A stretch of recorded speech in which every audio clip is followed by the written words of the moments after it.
Hey!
Oh, hi.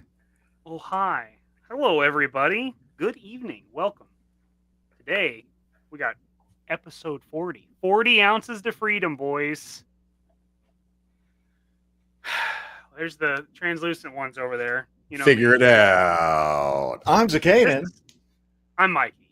But this is John. I'm John from Top Yeah! Fun. How y'all doing? Fun Retro. Thanks for having me, guys. I really appreciate it. Psyched to be here. It's going to be awesome. Hell yeah, it is. It will be. Hell or high water. Especially when Mama Kukovich is watching. Oh, hi, Mom. Oh, hi. Hi, Mikey's mom. It's like Ohio gozaimasu, like from Japan. Ohio. Oh. It's funny because the first time I was in Japan, I thought they saw my license. And it was from Texas. They kept saying Ohio. And I'm like, what's wrong with this dude saying Ohio? I'm from Texas. And I was like upset. And I was like, oh, that's how they say hello. Whoops. As any Texan would be. Yes. You say it like this.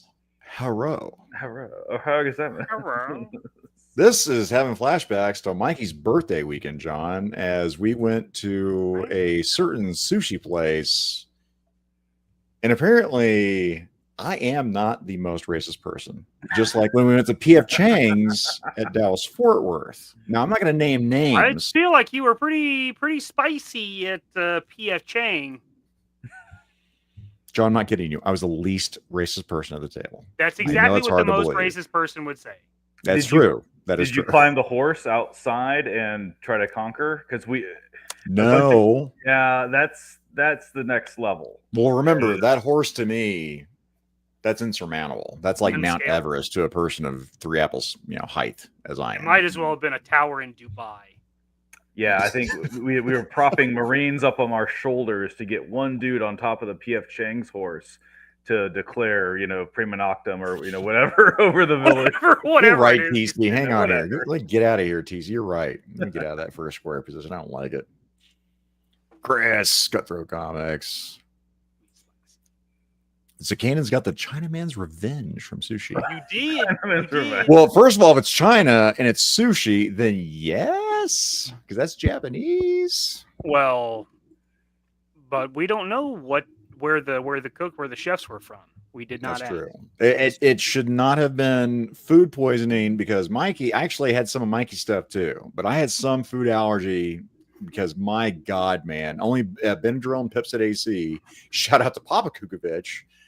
Once he said it was food allergy, I started eating the antihistamines, and that actually helped me out. But whew, man, then I got Benadryl drunk. Man, that Yeah, shit then you're knocks me like, out, dude. you see the Hat Man, and He had a whatever pretty happened. good time though. I did have a pretty good time after that kicked in because, yeah, again, walking around waiting to vomit it inside of the coat rack at Burlington Coat Factory, And Target. and Target, And half-price books, if we're honest. half-price books as well. I just realized we're all on the same page here. Like those stories, like that's the same stuff that like me and my Marine buddies did, and like, oh, we're all the same people getting through life. This is awesome. Yeah. Similar experiences. Yeah. Different situations. Yeah, no, we're all just living the same life, trying to get through, man. I love it. God bless. Four Feathers. I wish to God I had an edible that weekend. That'd have been super good. Super good. Game changer. Allegedly. Next time. Mikey, you of course have met our guest IRL. I have, yeah. I have not. We got to chop it up at Joe Fest this year. I didn't realize it was him at first. I just walked by and I was like, Jesus, Murphy, that's a lot of 3D printed guns. Because like when you have a booth, like you got to do like quick passes. Like lingering really isn't a thing you can afford to do. And so I'm doing like quick passes. I do like half of an aisle, come back to the spot. So I was like, good God, it's just like 12 feet of tackle boxes just full of firearms in 2 different scales even. So the next time I walk by and I'm like, that's Top Fun Retro. I was like, I've never met this guy. So no, he's like, check this out. Because you had bought from him before, correct, Mikey? Well, no, I recognized Mikey, and I want to say, didn't you have you had some affiliation with a 1/18 scale figure line coming out? Yeah. My dad's line is call sign Longbow. Yes, it was Longbow, and you had the Road to Joe Fest episode, I think, and around that time, I was in conversations with Matthew LaCroix, who I actually ended up working with, and I have it here. It's behind those figures, but what I ended up doing with the Bubbles figure for Joe Fest. So that was like, I recognize this guy, I know this guy, and he's in the community, and it was so cool to meet you. It was awesome to meet you. We enjoy the community on this channel. We're big fans. Community. Yeah, and then like Matt LaCroix is he's such an awesome guy. I mean, he was for me instrumental in me getting into this. He was always super supportive right from the very beginning, and I've always tried to push that forward, and always be supportive and open about whatever somebody asked me about it, because that's how I was treated. So yeah, that's Mikey, cool. I didn't actually know that you did that with that you did the fumble stuff with yeah. If you want, I'll grab it real quick. Yeah, grab it up. Wait a minute. This is an awesome cool. figure. Yeah, that's definitely. Well, as we're doing this, I really want to put this out here. Thanks for giving back to the community. What community? There's a community? Yeah. Is looking at you, kid. So this is the fumbles, and if you've ever watched the episode, and they didn't do the best job, but I'll open it up, because I guess if you look at the cover art, that is my sniper rifle, which is based off the Shytac M200 Intervention, and then you can kind of see it here. We'll break open. But it was so cool to be approached by like a leader in the industry to say like, hey man, will you make a weapon for this figure? And I was like, yeah, dude, like, of course, like, duh. Yeah, twist your arm, right? Yeah. So, he had some different, ideas. It's hard to get a good lighting on that, but 1/18 especially, but that's still showing up pretty well. Yeah, he wanted like an aggressive muzzle brake. He wanted like a badass sniper rifle. He wanted to do all these things, and I was like, well, here's some options. We got SVD. We've got the Shytac, which is pretty awesome. There's some Barrett stuff we could work with, and I gave him options, and he kind of like said, well, I want this, but I want it to have a big aggressive muzzle brake. And I was like, yeah, man, like I got you, dude. Yeah. And it was so cool to see that come to fruition. Only at my really 2.5 years in the industry doing it, and to have that relationship and just make so many people happy. It's really dope. It's really cool to be part of something like that. It was exciting. Absolutely. By the way, Tristan, me too. I'll tell you what, I got to have those real names for sure for my pew-pews. I mean, that's just me. I don't want to be a snob, though. Oh, I am a snob. Oh, speaking of gun snobs, Scott Hughes. Yeah. What's up, Scott? Yeah, I think it's 408. I was hoping Scott Hughes would show up for this because literally Scott starts talking to me. Scott, by the way, John, we talked about this on Tuesday. That's our gunsmith. Okay. Yeah. I'm a gunsmith. He is a gunsmith, right? Not the Boosh lattes chopping up barrels in his garage waiting to get hit by the ATF. Gunsmith. An actual gunsmith. Yes. And he talks about this weird sort of gunsmith, witchcraft and sorcery shit. I'm like, okay, got it, Scott. A pew. Okay, got it. Okay. Mm-hmm. And you modified it. You did a muzzle brake and you bored it out. You did your attachments and whatnot where it's real smooth. Got it. No problem. Well said, Zach. Thank you.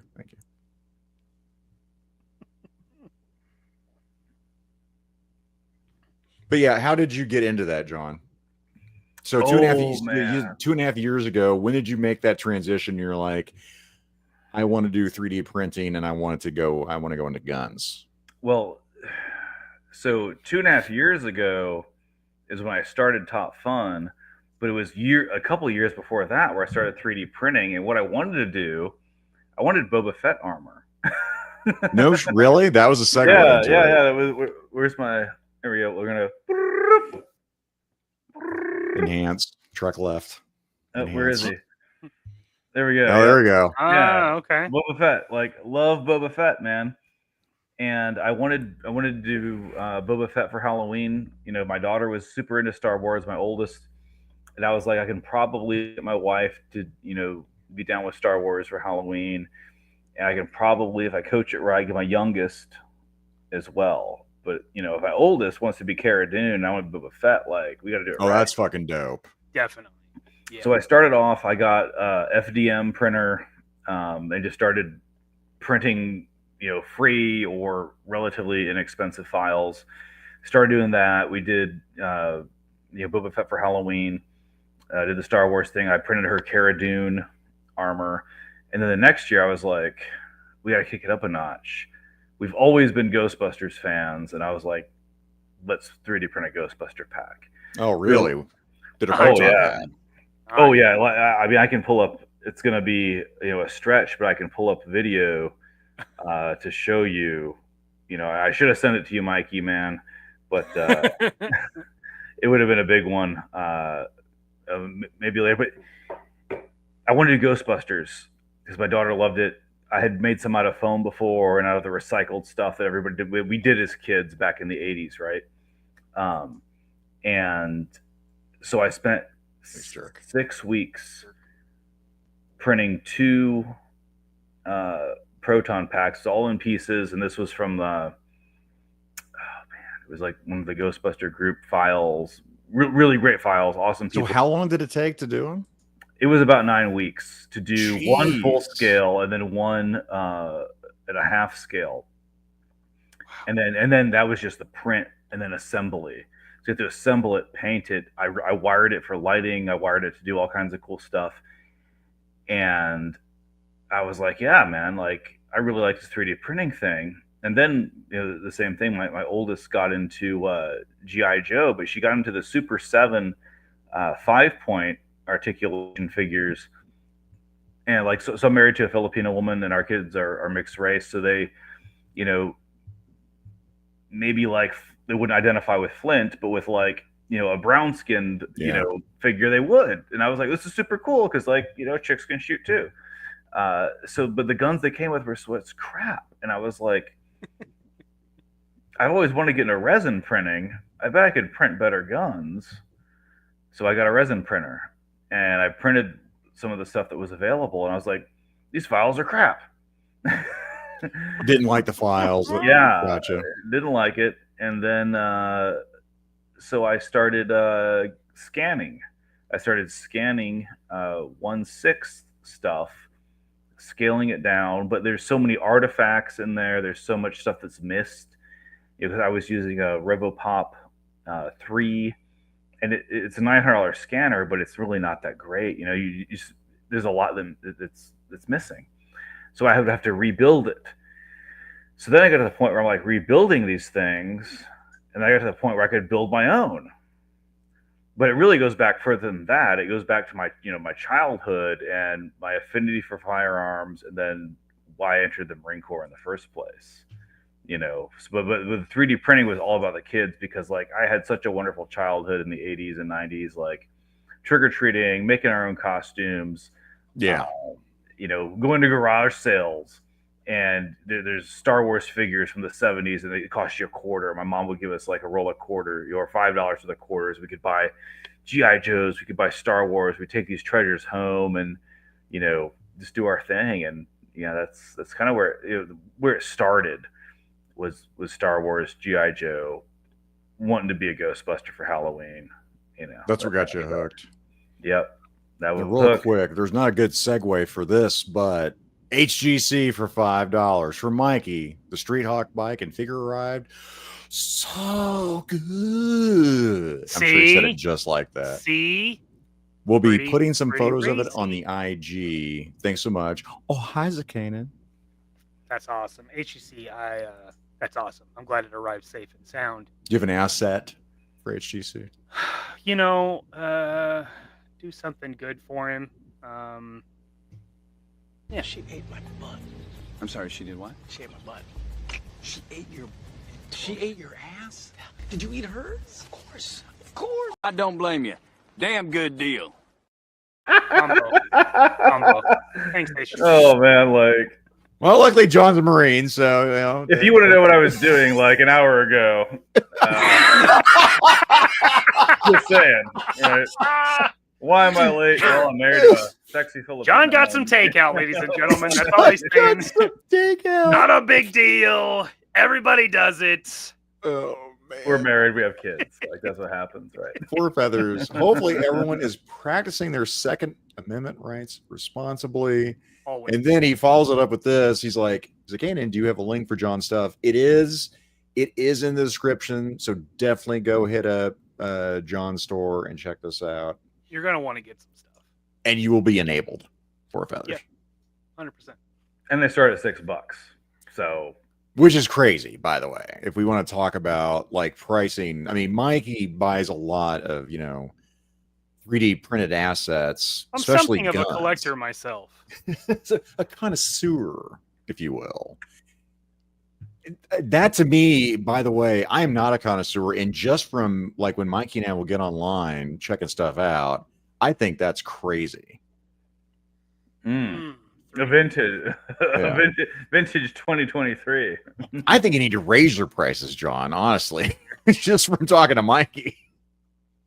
Well, you can get just raw prints, or he can dress them up and he can paint them too. He's got some really great painted options if you want them finished. We do, and I'll show off. Oh, here we go. Oh, spoiler alert! Here's one of my favorite guns from the movie. Ooh, a saw? Oh man, like good that. spoiler alert. And sorry for the paper. And I'm running off a MacBook Air from 2019. But That's the way to do it, though. Yeah, I love the custom paint. I've been painting for not that long, but the guy who does the good painting, who does the real stuff, he's been painting for like 30 years. He's also, I'm a retired Marine Corps officer. He's still active duty after like 25 years. He was enlisted, then went officer. So yeah, we've known each other for a long time, and he's one of the primary painters at Heartless Studios. He's been painting miniatures, and he just does a phenomenal job. But I am catching up, but not that there's a learning curve. Nice. I didn't realize there was somebody else doing the patterns and stuff for you, because they are very nice. The multicolored stuff is top notch. It's really great. Yeah, thank you. Yeah, You he know, does a great job. So, boy, Mike Hartley, love you, brother. Nice. Also, to talk about that, John. Yeah. So, Marine for how long? Uh, Forever, but Yeah, I mean, you want me to go and like start from the beginning, or yeah. All right. So, like any kid in the '80s, I grew up with GI Joe, watching Chuck Norris, watching movies like Platoon, Missing in action, yeah, Missing in Action, Invasion USA. Invasion USA, Full Metal Jacket, Delta Force. I mean, when I hear that Delta Force theme or that Airwolf theme, like I want to climb a rope and like do God's work. But obviously, Megaforce was the biggest one. Well, I mean, I remember Mask has the mighty power that can save the day, right? Some argue that is the best intro. I think Airwolf or Magnum PI. Magnum PI and Airwolf. The shirt I'm wearing, the Magnum PI shirt. You are repping it pretty hard. But fully hard, fully very hard, very hard. Raging, some would say. Some would say, yeah. It's the pleats on the pants. The pleats on the pants. The pleats on the pants. But from that, was it patriotism, or is it just? I mean, what got you to enlist?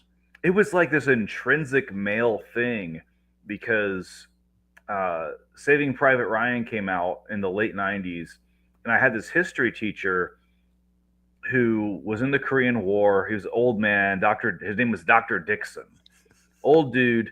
And he'd always tell these crazy stories about like, well, then I had to go to this beach and take pictures and there were ladies there and blah, blah, blah. And I'm like, well, that sounds kind of cool. And then I'm going to withhold my personal feelings about whatever 9/11 was. But that was a big event.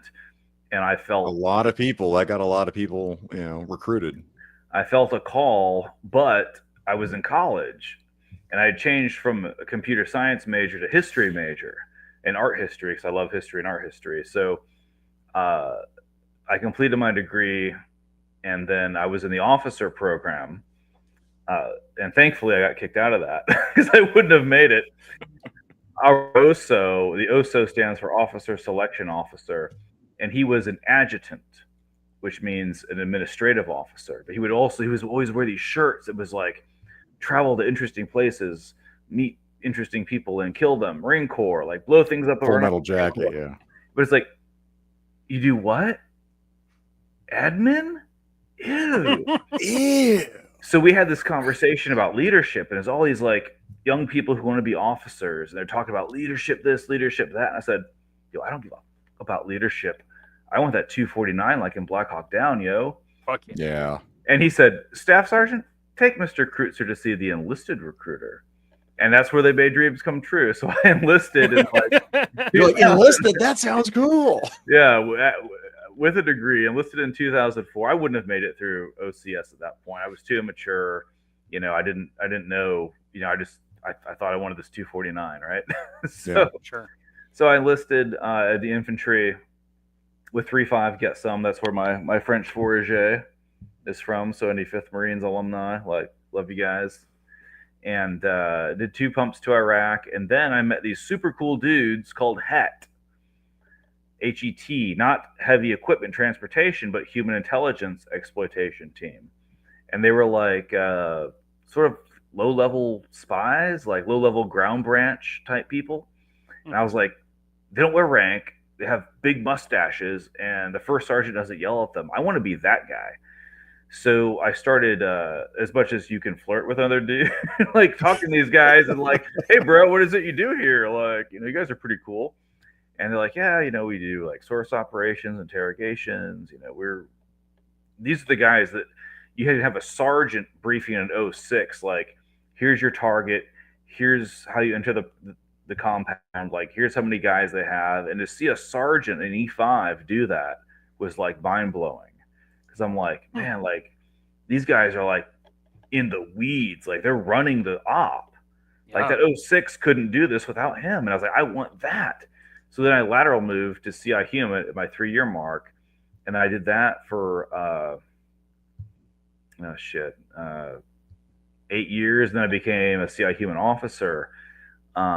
Is that when they would get locals as far as like assets go?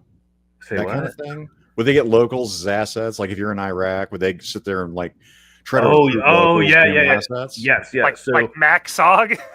so yes, so none of that. That's dope. If you've ever seen Body of Lies, it's total crap, right? Leonardo DiCaprio is not going to convince anyone he's an Iraqi. What we would do is find the Iraqi who's dissatisfied, maybe With the current regime. He's a Jay Shalmati, lieutenant who's like, I don't like my captain. I want to get him removed from the battle space, which is a nice way of, saying, Yeah. See ya. Yeah, see ya. Control Alt Delete. Yeah. Control delete. Control Alt Delete that guy. Oh, we removed from the battle space. So that was just so appealing. It was so cool. It was like my sphere of influence opens up, and I get to like really make an impact. And I say this with like the follow on is I feel very differently now after retiring about war and it being horrible. And I'm not by no means into that. I think like we should really think pretty heavily before we go to war. But I was a participant in it, and I don't regret it. It shaped a lot of who I am. But into all that experience, I got to go through things like foreign weapons instructor course. I got to go to arms conventions in Istanbul where I saw like all the world's like primary armorers, like whether it's Norinco from China, whether it's HK, we got Arsenal from Bulgaria, you've got Izmash from Russia. And I became very familiar with all these weapons manufacturers. And just being a guy who loved guns, it was like, this is a dream come true. Like I'm at Istanbul Yacht Club. It looks like some James Bond crap. And here I am like a staff sergeant. I'm a nobody, but I'm like, man, this is freaking cool. Dude. Right. Just loving life. At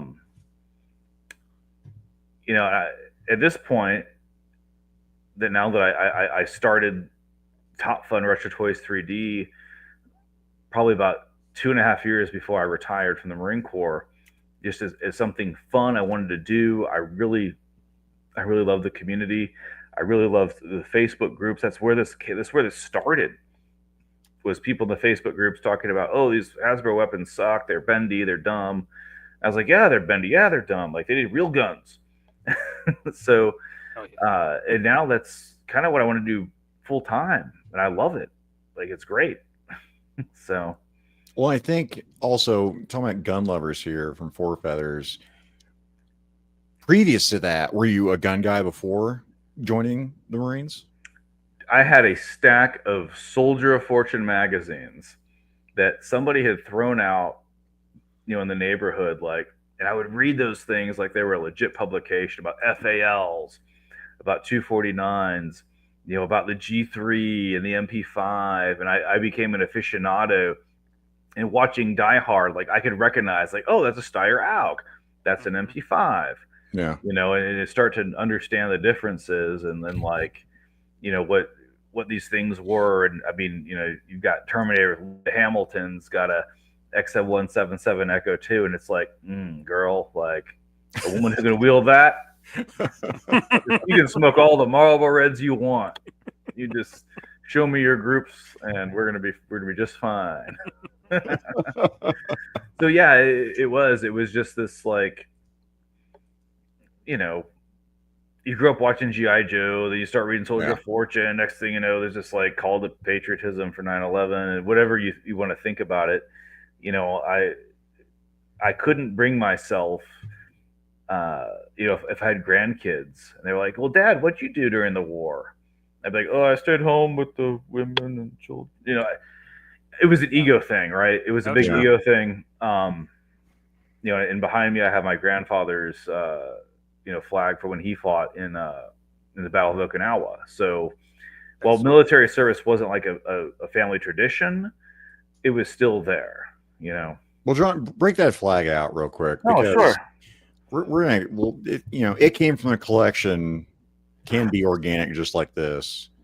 Because that's a piece of history right here. I'll blow you up here. That's for sure. Awesome. Yeah, this is my grandfather's burial flag, and he was the U.S. Navy in the Battle of Okinawa. He drove the the Higgins boats, whatever boat dropped ramp. We call it drop and ramp, but the helo drops ramp and the boat drops ramp. That's what he was doing, and he wanted to be a Marine, but he had flat feet, so he couldn't be a Marine. And when I joined the Marine Corps, that was like a huge connection we had. And one of my fondest, actually not one of my fondest memory of that man was he and I around a campfire telling war stories from different generations. So when I retired, I was like, I don't need to fly a flag on Camp Lejeune. I have my grandfather's flag. So that was like a big. That's just a piece of history right there. Yeah, it's history, and I don't have any sons, but perhaps one day somebody will think it's cool. If not, whatever. Yeah, and Tristan T here, by the way, his avatar. So he got to be an extra on the set of Pacific, if I remember right. Oh, that's a great show. Yes, sir. Yeah. I actually watched that picture is him on set. That's it. Yeah, that's him on set. Yeah. Oh, dope. It's fucking dope. I watched the Pacific when I was in the Pacific on the 31st MU. The 3-1, no shit. Yeah, the 3-1 Marine Expeditionary Unit. And I was and I was like going between like Thailand, Cambodia, Hong Kong, Singapore, and just kind of in that area, generally speaking. I know those weren't a lot of the countries that were touched by that campaign, but I was with 5th Marines, which is best job I ever had. Best job ever yeah, had. right. Yeah, I was with 5th Marines. So Figs. What's up, buddy? Yeah. What's up, buddy? Yeah, that's amazing. That's so cool. And then, yeah, exactly. Again, people have been saying throughout chat, thank you for your service. Yeah, I appreciate it. I really do. There's that thing where G.I. Joe. I'd love to know the numbers, like Chad. It's Chad. Got into the military because of G.I. Joe. I'd love to know like the recruitment numbers of G.I. Joe. I think if you went to my generation, because when I joined late in life. I'd already had a degree, so I joined at 23. I think I turned 23. I turned 23 in boot camp. But I still think like those couple years behind me, they were still playing with G.I. Joe. So I think a large part of your OIF veterans, like they were playing with 118. They were holding Leatherneck and they were holding Footloose and like, yeah, these guys look like real soldiers. Sure. They're having a blast. I think that resonates. I think it resonates with a lot of people. Well, Loki right here. Loki, model misfit. I signed up because of G.I. Joe. I mean, There you go. I'm very curious as to how many people actually did that. I'd love some numbers on that. What up, 610? Yeah, I mean, like you said, yeah, the later Gen X and the early, the elder millennials or whatever the fuck they're called. Yeah, whatever I am. I don't know if I'm Gen X whatever the gray or, area is. Yeah. So like those guys, those definitely had 118 G.I. Joe, a Real American Hero. But even before that, you had 12-inch G.I. Joe and the original 1/6 Action Joe Figs right here. Had to have played a part, probably smaller because you didn't have the bandwidth, all the promotion, the propaganda that a Real American Hero had, you brought that up, and now it just clicked because I had when they brought the 1/6 scale G.I. Joes back in the early 90s. Like I absolutely had those. Oh yeah. I think I was in 4th grade, but those just weren't as near and dear to me as the 118. Oh no, yeah, my uncles passed on their G.I. Joes to me. Right. I got like one, maybe two, I think, maybe two. I didn't get their accessories. When my uncle found out how much those accessories were worth, it wasn't the figures. It was the diving bell. It was like the not the space shuttle, but the nose capsule, cone of the fucking space capsule. Yeah. That shit was worth some fucking money. Oh yeah. I was like, do you know how much those are worth? He's like, what? And we started talking. He's like, holy. So my grandmother's house was just up to the attic. 2 or 3 blocks away. It was in the crawl space below. Drove straight over there. Oh man, this is like Goonies, right? Like, oh man, we're treasure. This is awesome. He's down in there. He jumps, clears out the, it was like the closet, right? Pulls it in. He's digging around there. My grandma was like, "What's going on, Mom? Where's my G.I. Joe stuff? Where's all the G.I. Joe stuff?" "Oh, honey, I gave those away a long time ago to all the new kids." It was that heartbreak. It was that roller coaster of emotions as we find out that That'll she do came it. away. So when we moved from Indiana as a kid, I grew up in northern Indiana up until the 4th grade. Then we moved to Texas. Before we did that move, my parents like, we're gonna have a garage sale, and anything you don't play with every day needs to go. So Optimus Prime, all of those Transformers, the Ghostbuster, the real Ghostbuster house, all that stuff went. The Ninja Turtle sewer. At the time, I think I made like $100 on the sale of like all of these awesome toys, which is now it's like, yeah, you don't know.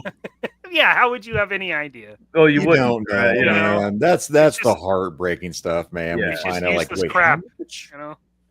Well, it's like the what was that Star Wars the one that came out in the late 90s, like Power of the Force. Yeah. Those figures, it's like people bought like treasure troves of them and thinking this is worth $1 billion. And it's like, no, man, nobody Look wants like Arnold shit. Schwarzenegger. They're all buff and shit. Like Han they're shot jacked. first. Like, Yeah. how? He couldn't aim. Jesus Christ, the lats on that motherfucker. Good Lord. got Luke all jacked, like Whoa, he's whoa. been Ugh. repping plates at Planet Fitness. Four feathers, what do you mean? Ugh, Optimus Prime. You hold on, sir. Because guess what I got? I'll do a quick one I wasn't planning on doing. Oh, Check this man. shit out. Here's a third-party action. Here is a translucent G1 Optimus Prime. Oh, wow. Yeah. Suck it, Four Feathers. And the thing I love about Joe Fest is like, even if it was just the card back of some of those Transformers that I could see, I was like, I recognize that. I recognize, hey, to put the little red lens and just to see the thing. And I was like, all this comes back as a memory. Like my one of my oldest memories was, I think it was like Christmas. I was probably 3 years old, and my dad got me the Darth, I call it the Darth Vader, the Tiberius ship, the triangular. Yep, Yeah. try shuttle. And it had figures all down the wings. They had taken the little guns because my brother was like would have been 6 months old and would have eaten them. But I remember that. I still have that shuttle. Right, I still have You it. still have it? Yeah. That's awesome. That's cool. The toys that like make it out of your childhood that you still have. Oh yeah. If we go up, we can see. You can see it's kind of big Darth here. Vader hiding up there. Yeah, see the case. We got. Yep. There's a whole thing of Star Wars toys in there. Hell And yeah, man, like I love it. My kids loved it. My daughter and I used to play with those things, and it's got a special place. I love enhancing somebody else's, whether we're trying to replicate their childhood or relive it or whatever they're doing. It's like, man, I get to add to that, and that's super cool. Oh, Super yeah. cool. Oh, yeah. Well, Yeah, let's talk about that real quick. Go ahead, Mikey. I would say, like, Dad and I did a bunch of 1/6 stuff when I was a kid. Like that was Yep. that was the resurgence of 1/6. There was 21st Century Toys and Dragon and Blue Box and all those guys that were making like now realistic shit. Like when I was a little kid, like you said, that the early 90s they came out with the Hall of Fame and they had awful articulation and really dumb looking, and Awful. now we were talking like they were legit. And the things that like got me into firearms were like this. Like, Oh hell yeah, buddy. yeah. this was a G36, dude. build a G36. Yeah, and you build could a equip it G36. any way you wanted. That's dope. Yeah, they had several. Like this one came like with the case, and you could put it in the case. That's a UMP. That is Yeah, crazy. Yeah, that's a 45. UMP. I have a USC that I had someone at the P90. Quantico. Oh yeah. Like there were, I think, 10 of these.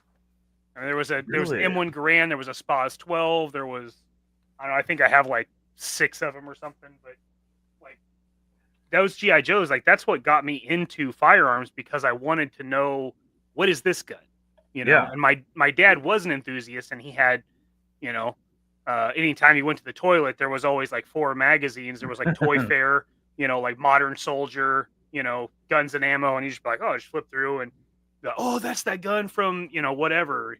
You know, and then when we started getting into weapon kits and stuff, and you get like this is a dragon example, but oh, that's it's cool. just a loadout. I have it because Lee the 303 right? Enfield is one of my favorites. There you go.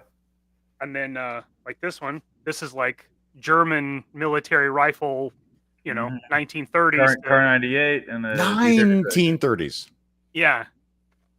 Yeah, so this is what got me into guns was G.I. Joe. Like I mean I wanted to know what my G.I. Joes carried. I wanted to know what's this one and why does it look similar to this one but different. God, Mikey, I never thought about that. If I ever wanted to know, again, I know the bare minimum, as this man can attest to here.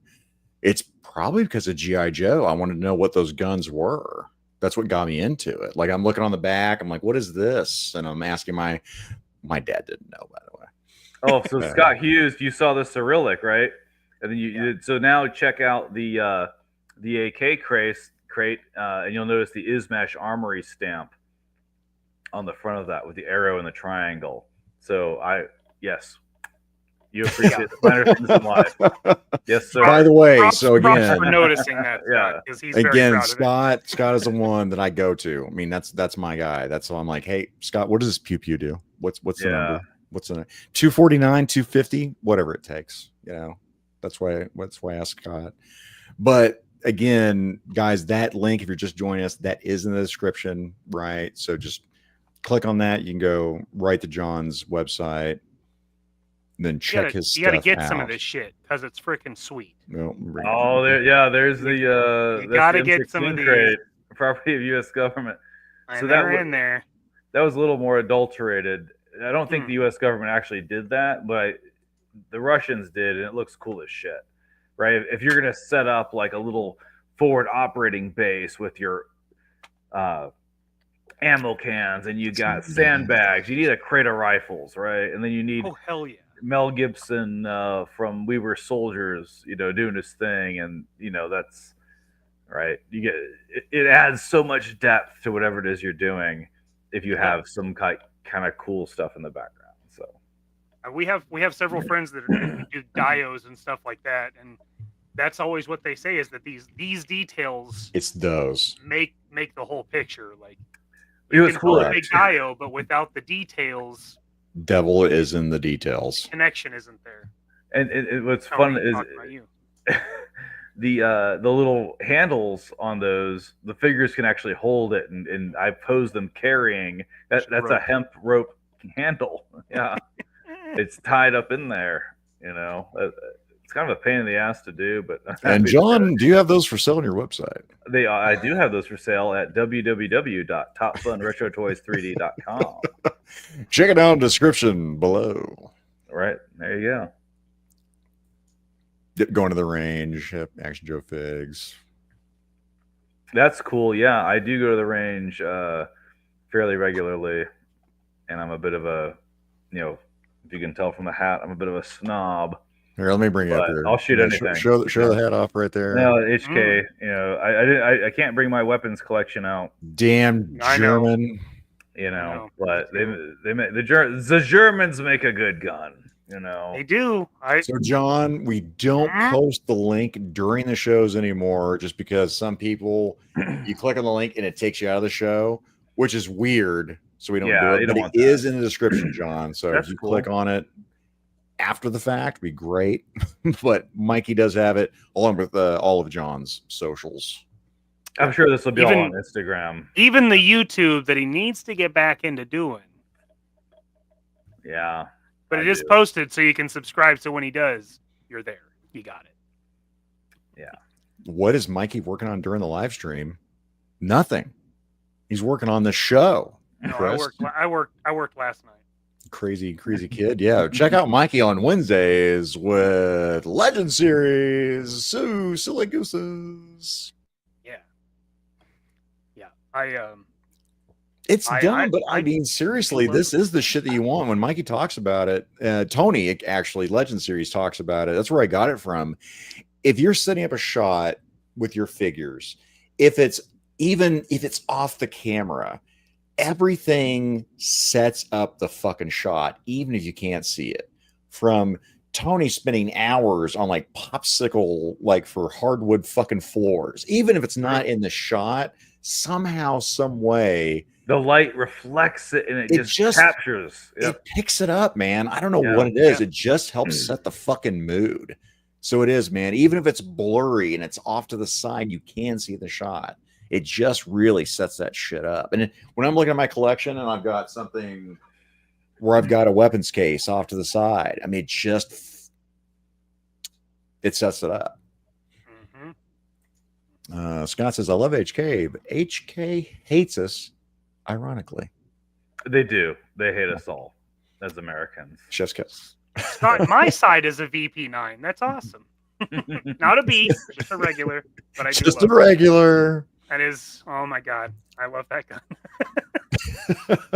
And HK did industry pricing, and Sig told me to go fuck myself. So, you know, okay. I definitely got the better end of that deal for sure. Yeah, I'll take the VP9 over the 320 any day. I mean, geez. I mean, unless you have to toss it into a room and clear it, then you want to throw that. I mean, it does have that. It could go off. Does have that feature. Yeah, Stu, I'm with you, Stu. HJ is nice. I could get handy every once in a while. Yeah. Well, let's do that. You want to segue? We're 46 minutes in. You want to hit the meat? You want to hit the? Let's do it, baby. Let's do it. Chat. We're not doing this until I get some like YouTube friendly AI music, probably. Unfortunately, that's gonna, it is what it is. The meat tonight is going to be our top 5 favorite film firearms. All right, we're doing real world firearms. Real world. We're not a fantasy one. I have a whole fucking list of fantasy ones already. Absolutely do that. Yes, we'll do that. Yeah, we'll do that. John might be joining us for that one too. I could, because I produced them. Like I've done. You also have Star Wars weapons, which is awesome. 100%. We might also have a second real world, depending on how many crossovers we have. Because I had a good solid 10. I didn't get clips for everything, so now my list has become what I had clips for. Because I want to bring production this year for Figure It Out. Obviously, just what you see, pal. Fuck, I love Terminator so much. Yeah, Linda Hamilton and that total badass. Like, with the written story written that way. That's the key there.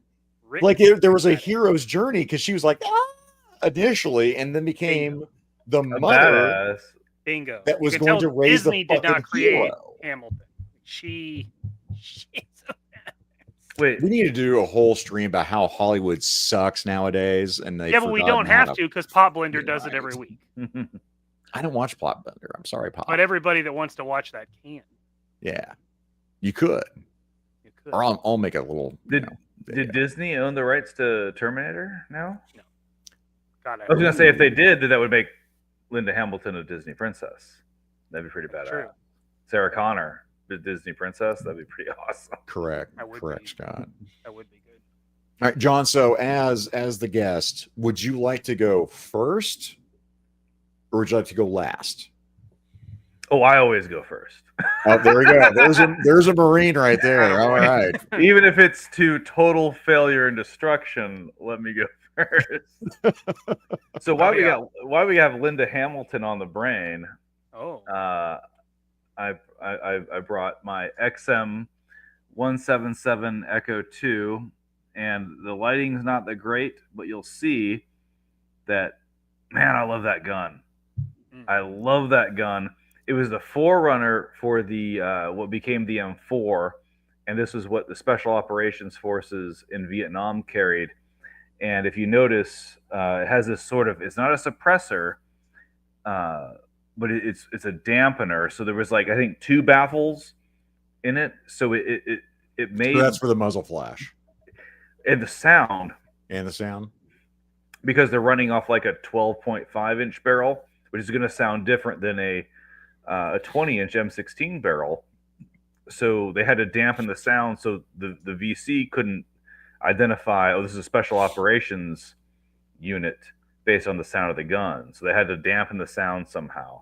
And when Linda Hamilton's like working that gun in Terminator 2 Judgment Day, Does something for me, you know. Well, there was that transformation for that character. We've done Badass Babes before, and yeah, for her in that there was that obvious jump in Terminator 2 of what the hell she had to become, right? Yeah, that's a badass pick. Anybody that's familiar with the GI Joe LERP team, Tommy carries that. That's what Storm Shadow carried in Yeah, and that's like a Tommy. Oh, okay. It's a very accessible weapon for Leatherneck or for Footloose. What do I have? Well, you want to bring out a Leatherneck right there? Oh, what's Leatherneck doing? So Leatherneck has his M16A1 with M203 under barrel, and like that's the gun he wants. He doesn't want as a weird A2 with some crap and like no front sight. Like, where'd that gun come from? That is from www.topfunretrotoys3d.com for all of your 1/12 scale action figure accessory needs. Attaboy. And by the way, I think this runs about $6 or $7, which is not pretty good deal. Yeah. And I did stomp on some of these at Joe Fest just to demonstrate their durability. Oh my God, it's like Ninja. Please, God, do not do that. Don't do this at home. drops. Yeah, don't do it at home. Doing that shit. But, you know. So we got through what, one? That's number one. That's number one. All right, number two. Well, no, what? We're going around. We're going around. We'll go round robin. We're going round robin. Okay. Mikey is up with his number 5. These are in no order, by the way, for me at least. Oh, that was the first one I grabbed. So yeah, that's mine is going to be floating. Cool, man. I dig it. But I'm also like 3 angry balls deep. Cheers, chat. Thank you. Angry balls. Yeah.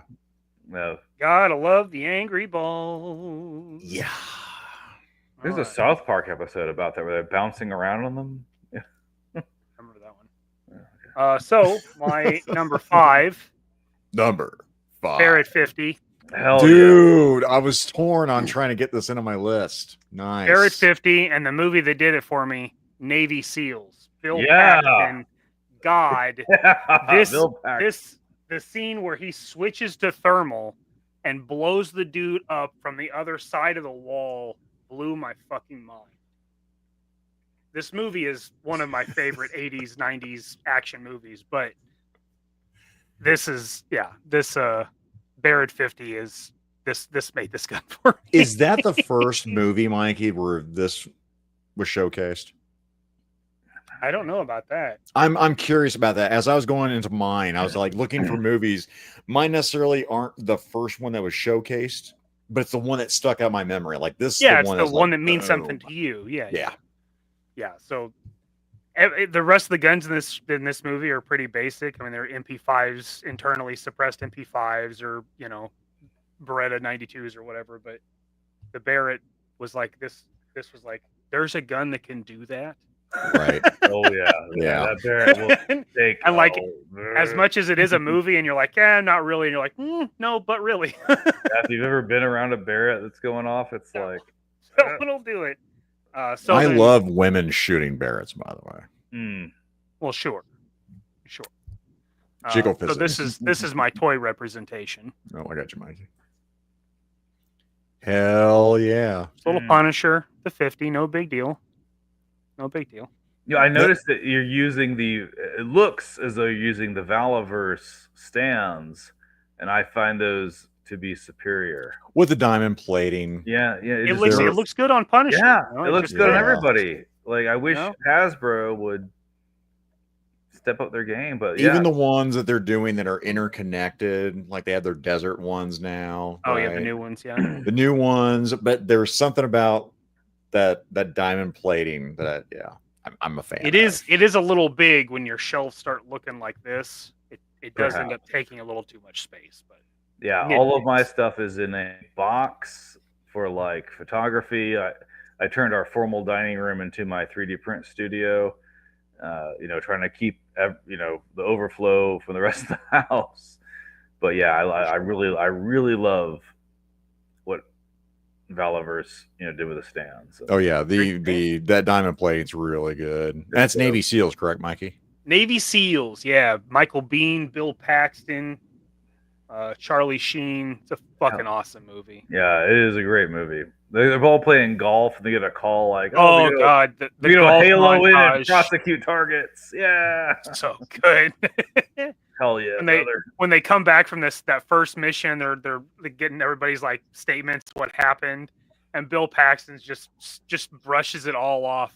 I love it. It's such a good Fucking movie. love Bill Paxton, man. My God. R.I.P. R.I.P. Man. You know what movie was great though was Hot Shots that made fun of all of that. Yes. I love with Charlie Sheen and when him and Martin Sheen pass each other on the river. Yes, like, from fucking Apocalypse Now. Yeah, hell yeah. And that is awesome. That is such a good movie because it was like made fun of Top Gun. It just made a mockery of the whole thing, but it was still like nostalgic and fun. Yeah. I remember when he put that olive on whose stomach was it? Oh yeah. I was remember. Like, and I grew up on the olives off my woman's tummy. When I drop an olive on some woman's tummy, I think of Jacob Howell for $9.99. Here's for letters I heard, numbers I don't fully understand, and pew-pews I think are badass. Fuck yeah, buddy. Thank you, Jacob. Oh yeah, buddy. Thank you, Jacob. Oh, I get you get a little something, a little something, you know. A little something. What you gonna get? How about this one? If these are real droppings, I'll know.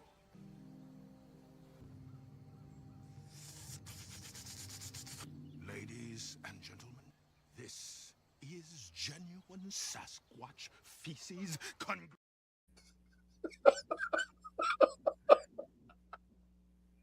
R.I.P. Carl Weathers. I love Carl Weathers, man. Jesus wept. Okay, that's what we're doing tonight. That's why I really started laughing. It was like, it's so good. His eyes roll back, and it's so good. It's like and a fava beans and a nice Chianti. Yeah. Like I don't actually know what's scarier.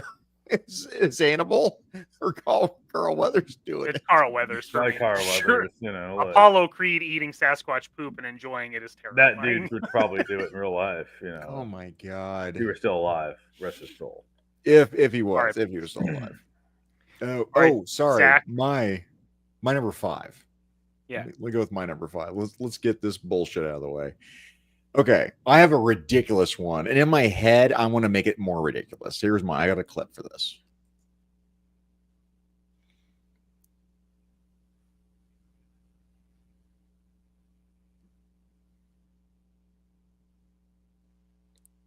I almost want to make sure it's like not dead air. I think I should like talk through this here. Yeah, talk through it. I didn't realize we could talk through it. Sweet. All right, I'll fix that in post. We'll redo it, chat. This is from the movie People Under the Stairs. I want to put a laser sighting on this because, I mean, and here's where he also messed up real quick. As soon as he stabbed that in the wall, you got it. You felt that contact. Like, pull the trigger. Let's go. Real amateur move there. I love this movie. Wes Craven, I love this movie. Bayonet on a shotgun all day long. Please, God, throw a laser sighting on this. I fucking love it. I want to make it the most ridiculous weapon ever. So for a movie guns for me, go ahead, John. I said you say that, and for Halloween, October, I want to do what I call the war crime stick, and that's the trench gun with the bayonet. And then maybe I want to do a SBS. Because I can't do just one version. Obviously. I have to make like at least 4. So maybe we do one that's that shotgun with the bayonet. Brother, if you make that gun, I will 100% buy that gun for you. Let's do it, dude. 100%. Let's do it. Bam. Done. And then if you can put some laser optics on an alternate version, I'll also buy that too. Yeah, make like a tactical Benelli M4 version of it.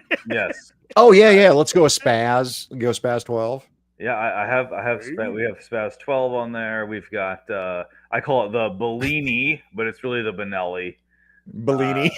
Yeah, Bellinis are delicious too. yeah, and I'm working Put it on the cannoli. Yeah. cannoli, Bellini.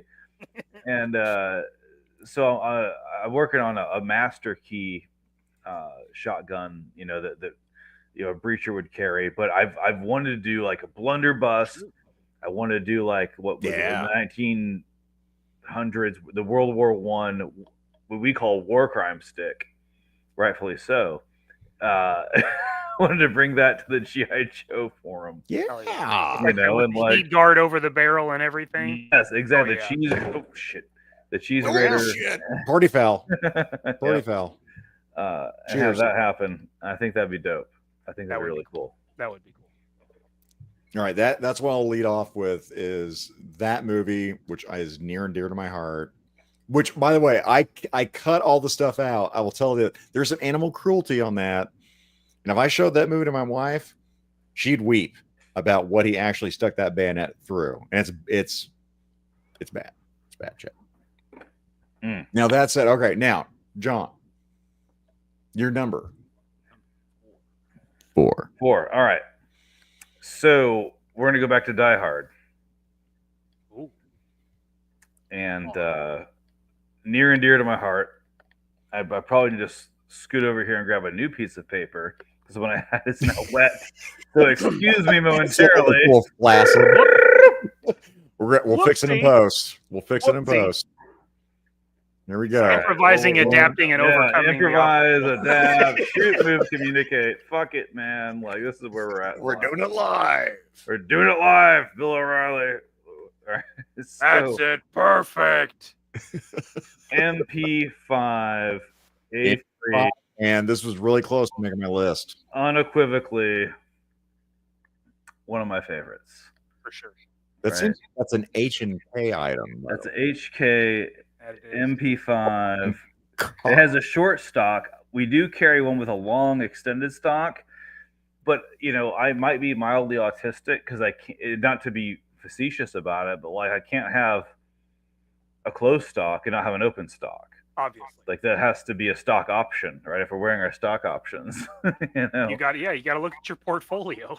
Yeah, you got to diversify your bonds. Dave Chappelle talked about this with Wu-Tang. Diversify, motherfucker. And speaking of Carl Weathers too, because in Predator he dual wields those. Yes, he does, because he's a fucking man, baby. He's a BAMF.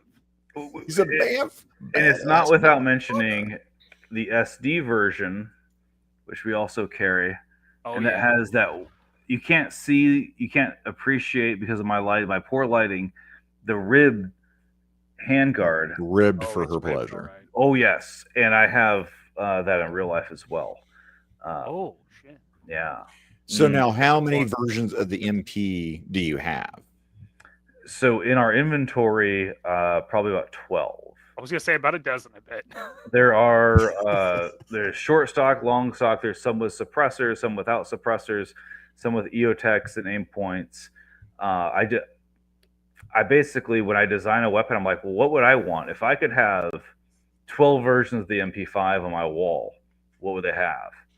I'm like, well, we have a couple, original, a couple old school, a couple new school, and that's how I build these guns. I build them like, how I would want to, outfit my crew. Like if everybody wants, or if someone wants, they're a squad to all carry 416s.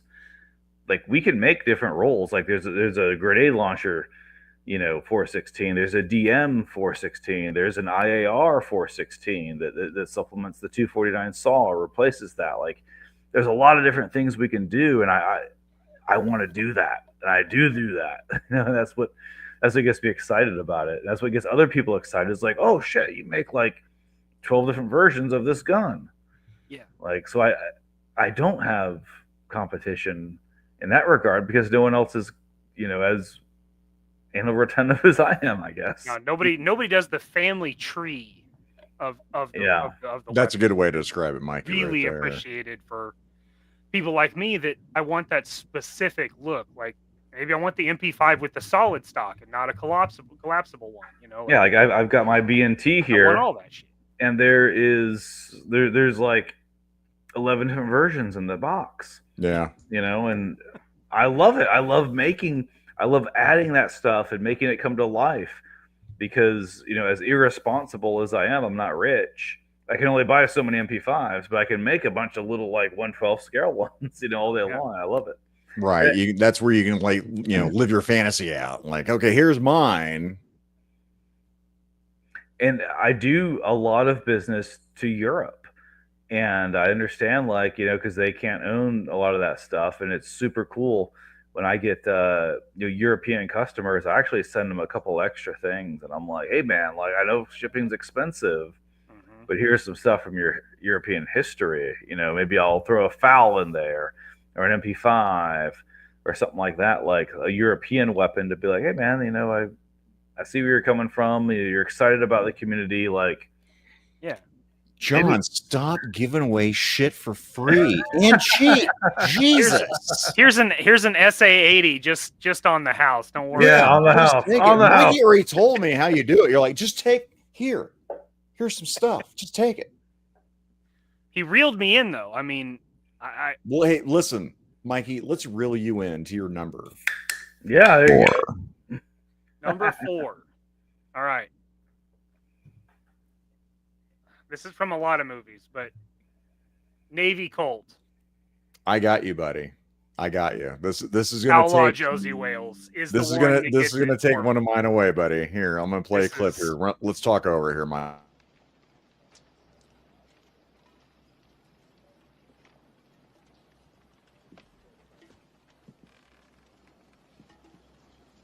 Well, you're gonna pull those pistols and whistle Dixie.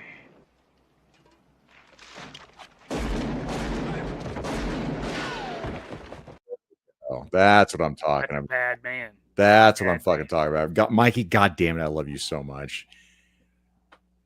I don't even have a toy representation of this one. No, man. This right here, as I was this looking at movie- it, Oh god. the Fucking- I love the Peacemaker Navy Colt. right here, the single action army, dude, this was fucking awesome. This and there was movies before this, Good, Bad, and the Ugly, Fistful of Dollars. Good, the But bad, the ugly. this- He also carries the 1851 Navy Colt revolver, same gun, but he doesn't dual wield and he doesn't cross draw that shit. Yeah, man. Fucking hell, dude. When he's in that deal, and he's like, careful, Jib. He's faster than a rattlesnake, twice as fast. Right. And he sits there and he has him upside down and whoosh, bam, fuck. It's Mhm. It's Boba Fett.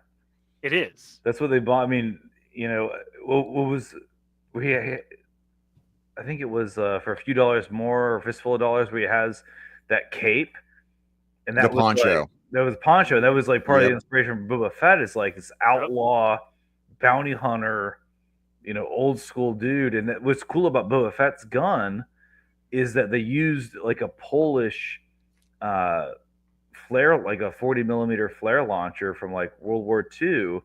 Oh, is that what they used? Yeah, The yeah, it was a flare gun. Because I went through and tried to recreate the costume. I had to research some of this stuff. Sure. And when I do the Star Wars guns, a lot of them are based off of Sten. And a lot of them are interchangeable parts. So when I build a gun, I build it like a real gun. I make lower receiver, upper receiver, like here's the barrel, here's the stock. So I can like, you know, and change it and build, you know, whatever. So I build them like, you know, a real weapon, you know, like you were scratch building, like you were doing props. Yeah. Which is what Star Wars did. I mean, they did with all their It like is. the blasters and everything. You Yeah. can see it when like Princess Leia's really firing in that first one, and you start seeing casings eject. I'm like, what are those batteries? Like, what's popping out of that fucking gun? That's dope, Mikey. This is where I love Mikey as hard as I can right now because So I it was love really that shit. it was really challenging to pick what out because I am a sucker for cowboy action guns. I love wheel guns. I love lever action rifles. I fucking love this shit. And it was hard for me to narrow it down to have representation. And then I realized like Outlaw Josie Wales was the one that hit home. Being a Missourian myself, boom. that? Tristan with the Yeah, info. Tristan, yeah, flare gun. Yep, it was a flare gun. And Mikey, do you think if someone were to introduce that Colt revolver into the 112 scale community, there would be reception for that? I definitely think that. I would love to do it, man. I would love to see some Western firearms. I mean, dude, 100 Peacemaker, fucking percent. It may- 94 Winchester, anything like that. Yeah. And maybe that's what we do in October, because I've thought about blunderbuss, the war crime stick. Like, I was thinking more post-apocalyptic, like what guns. Dude, Literally, Preacher. Do you remember Preacher, the TV series that's based off the comic book? No.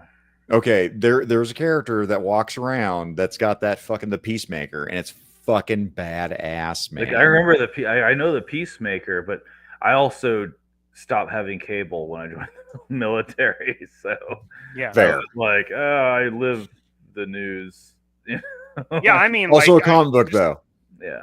Yeah, Okay. just from movies, just there's a ton of really good Western movies, between Clint Eastwood's, John Wayne's The Rifleman, Tombstone. Oh yeah. Tombstone's got just about everything in it at some point, Under Huckleberry. So I mean, yeah, I think there would be reception. I mean, I would want all of them. Obviously. I think 1/12 scale Cowboys are going to be kicking off here pretty fucking soon. I mean, Dude, obviously there's I'm a game. fucking demand for them, man. Well, I think everybody's kind of 1/18 taking a scale. niche, and I think eventually Cowboys and Indians is going to come up. Yeah. I know John doesn't. I know John Russell doesn't want to do it. Like his chicken fried toys. That's 118. See, Tristan knows this shit. Yeah, the Saint of Killers, man, and Preacher, fucking badass. Yeah, John, I think. Well, I have, and I think it was the Megan Fox figure from what was the show they did? Yes, Jonah Hex. And I had her with an AUG in one of my first I've seen that photo shoots picture. I did. Yeah, it was that her with a Steyr AUG, and I was like, she's a hot chick with a gun, man. Like, I thought that's what we're doing. Jonah Hex is a bad movie, but it's still worth watching once. I thought Josh Brolin did a fucking amazing job as fucking Jonah Hex, and fucking Michael Fassbender was fucking great in that fucking movie too. Yeah, it's just a terrible story. Bear 11 Charlie, I got a pair of 112 Navy revolvers. Well, of Leave it at course you fucking do, Cliff. yes, fucking guy. this motherfucker. Cliff is awesome, dude. Well, if you tempt me too much or twist my arm too much, I might have more than a pair. Yeah. Tristan, I like the show, honestly, at least the first season. Put one with an Second season. EOTech on it. Oh my god, that would be wild. Now, All right, see, Mike. that would kind of be post-apocalyptic. 'cause Yeah. a lot of those revolvers are black powder. I mean, You long can long after cartridges are used up, you can still pack a lead ball. have you read Cormac McCarthy's Blood Meridian? Mm-mm. Cormac McCarthy is one of my favorite authors, and he wrote The Road, which is like super depressing. Like, Oh Jesus! Okay, I didn't know there was a whole novel based on that movie. yeah. He wrote The Road, and that, before that, there was I think a 3 or 4 part series on the Texas West, and one of them was called this book called Blood Meridian, and it is so vivid, and they're talking about like having to use the what was it? This is going to get gross, but I think we're there. The ammonium from their urine to like make gunpowder. They're like, hey, piss fast. bat Piss fast. guano. Yeah. I mean, they used that right back in the day. Yeah, so they're trying to like, make gunpowder to load their own stuff to like fight off these Indians, and it's intense. And I was like, man, that's for real, man. That's crazy. Well, you what's intense is my number 4. Ooh, what you got? Well, okay, my number 4, I'm intense, but this one stood out to me. Well, I don't know if there's sound or not. Let's see if we can talk over it, Mikey. Yeah, we can talk over this. All right, Desert 0.50 AE. This was in movies previous to The Matrix. But Arnold the always- Matrix just showcased the holy shit out of it. This made it to where this was the BFP, big fucking pistol. Yeah. This was the pistol that you used throughout the rest of movies after the Matrix. Like, you needed to have that Desert Eagle, just because from a thematic standpoint, regardless of how it actually works and fires, thematically it just looked fucking badass. It was like an aircraft carrier sailed on your hand. And I remember reading Hardy Boys novels that incorporated like some mercenary with a Desert Eagle. This would have been like early 90s. But yeah, that was absolutely identified as just a badass, like, you want to send a message weapon, you show up with a Desert Eagle, and regardless of how well they shoot, it certainly does send a message. Oh, 100%. I mean, even in the movie, my buddy at work, Josh, pointed out, like, Snatch, like when Vinnie Jones has this whole, like, this diatribe where he's got the Desert Eagle and even talks about how it's written on his pistol. It's engraved on it. It's not the replica, because the other ones were like replica. Was that the same movie? Or I missed Snatch with Vinnie Jones? I don't think so, but I can't. It might have been Lock, Stock, and Two Smoking Barrels. Lock, Stock, and Two Smoking Barrels, also with Vinnie Jones, is a fucking amazing movie. Because there was one scene where like one dude lays down a pistol, but it's like 9mm replica. One dude lays down a pistol, it's like Snatch, 50 AE, and it's like, yeah, okay, I'm gonna take my BB gun and go back to trick or treating or whatever.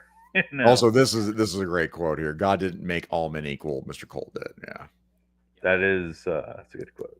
Yeah, 100 fucking for percent. me, the Desert Eagle, I always think of Schwarzenegger in Commando. Yeah, Commando. It's like the only handgun that makes Arnold look like proportionate to a sidearm. Like, yeah, this giant guy. Yeah, if you put a 45 in his hand, it's gonna look like a slingshot. a child's toy. Tiny. Dude, he sat there and shot an M16 one fucking handed. I don't care if they're fucking blanks or not. Like, you saw it and went, Arnold, that makes sense. Yeah. It's true. All right, so that's mine. Quick and dirty, fast and filthy, if you will. Oh, number my. 4. Like John. All right, John. Number 3. All right, number 3. So, a lot of movies this gun has appeared in, and I've got a couple different versions here. But you steal another one of mine. What's happening here? I want to tell you that this is the 249 Squad Automatic Assault Weapon. Hell yeah, buddy! And I carried this in Iraq and in officer school. I make a couple different versions. We also have the Parasaw. And we're gonna, so this is for paratroopers. Bucky style. Hell Bucky, Bucky style. Hell yeah, Bucky's. Did you say Bucky's? I said Bucky like Captain America Bucky. Oh yeah, I was just like Bucky's, man. Texas, hell yeah. No, I'm with you. What's happening here? Honestly, a chopped brisket sandwich sounds pretty good right now. I mean, hell yeah, dude. So it does sound really good, by the way. Pineapple cream soda. I'm a fuck with it. When I was in the School of Infantry, they showed a clip from a movie called Bravo 20, based on a book by Andy McNabb called Bravo 20, which is about the SAS in Iraq during the first Gulf War. And they show a clip of the SAS soldiers doing a Australian Peel retreat, and how they employ the 249 is like still doctrine. We watched the same clip when I went through officer school, and I had volunteered to be a saw gunner because I was like, well, that's one less belt fed gun that's going to kill me if I'm carrying it. Because when you go to officers school, you have like admin officers, and it's like that dude hasn't touched a machine gun in like 13 years. So give me the machine gun, like please, like let me. Like, do you know the actual weight? Do you know how much like ammo plus the gun, how much that is? I can tell you it's probably about 15 pounds with drum, because an M16 is going to run you about 9, and then you've only got 30 rounds in that mag. With a 249, you're probably running a 200 round drum, so about 15 rounds plus the ammo associated with it. So it is. And the thing about the 249 is it's. God, I love that gun. That gun sings like grandma's sewing machine. It's true. But it sucks to carry that motherfucker. Like, it's awkward. I It's don't like, know, man, just John. like, I it's feel like, like I can sit there I and don't want carry it. that shit. You know? Yeah. No, but people talk about that. Like, I got into this with weight from an early age, but like we try to guess like how much like weapons weighed playing D&D. We're like, oh, how much is a claymore? Like, oh my god, that's got to be like 25 pounds. A claymore is 5 fucking pounds. Like the explosive or the sword? The sword. Oh, okay. Yeah. Face, yeah, front towards enemy. Yeah. But it is. The It's other one of those one things. probably It's less. deceptive on how much something fucking weighs, man. Yeah. 5 pounds is actually trying to maneuver. It's quite a bit. So with Yeah. a saw, if you're sitting there and you've got like, let's say 25 pounds, that's a lot of fucking weight. Grab a 25-pound weight at your gym and carry that shit around. Yeah. It's a lot. Or grab Plus- a 10 plus pound plate weight and carrier, just hold it just your out. love. Correct. Right Yeah. there. Right. Because all the weight's right here. Yeah, just in your hold shoulder. out 10 pounds, and like in about 30 seconds, you're gonna be like, I feel the burn. I don't like it. Which, by the way, if you like this, watch Thomas Jane's The Punisher. I was just thinking when he hands him the grenade, and he's like, "You look like Correct. a fit kid. You probably work out." You probably I love work that out. scene. It's so good. Yeah, Yeah, Scott we- Hughes, less than 25 pounds with the full Yeah, load. we did several versions of it, so I've got, a desert, more of a Black Hawk Down. We've got the Para, which would have a collapsible stock. And but always the rounds are going to. Why in God's name would you have a collapsible stock on that, by the way? If you were going to parachute or jump out of a Okay. vehicle and you're like, I can't have all this crap in the way. I need to jump out. And we're doing a close quarters battle. I need to dump a bunch of And rounds. you need to be able to swing it around if you're at close Yeah. quarters. I Not that you want to use it in close quarters. but- Well, yeah, a I like bolt the gun. I like yeah. the paratrooper one. This one's a Marauders one. I've had this Yeah. for probably 8 years, but yeah. Well, that's a good looking gun, though. I mean, they It's did a a good good looking job with Punisher. it, for sure. Just insane. The bar is as heavy as it looks. I bet. That's 30-06. Oh God, yeah. BAR would be awful. Just solid steel. Good God. Yeah, and I've been on both ends of the PKM, and PKM was one I wanted to put Oh shit. on my on the list, but I was like, I got so many other ones too. But yeah, PKM would have been a good mention because that. Yeah, is save that for our other show. Jeez, Yeah. John. God, Part save, 2. save some of the gas. Save the nitrous there. Mikey, what do you got for your number 3? Well, I'm also going big, so M60 E3. Mm-hmm. There's Yeah, a reason this I is- left off both these versions of this rifle after talking to you two on Tuesday. I'm like, Oh I'm my not putting this God. on mine. The M60 has always been a gun that I always thought was badass. Watching Vietnam movies when I was a kid, but Hell yeah. the E3 with the forward grip is just so fucking cool. And I mean, this has got to be the most iconic, but the one that I watched the most was definitely this one. Oh, dude, yeah, when he's just walking and he just He's makes just- it look like it's easy. Nothing. And as I've carried a pig, I've shot a pig. Oh That's wow, fucking I'd feat. love That to. is something. Yeah, actually, I did it right here with the Texas Gun Experience. a few Oh, no years ago shit. At DFW. That's fucking cool. The Saw, the M60, G36, MP7, and something else I can't remember. Oh, Yeah, man, First Blood, it's the hell first yeah. one, the very first Blood, when he's in the police station and just like unloads right there at the very top. But the more iconic scene is Rambo 2, where he just like destroys the fucking control room. Where he's just raging. He like grabs it off the helicopter, Yeah. slings the ammo, or around his fucking forearm. Just fucking gold. He's more shredded than julienne salad.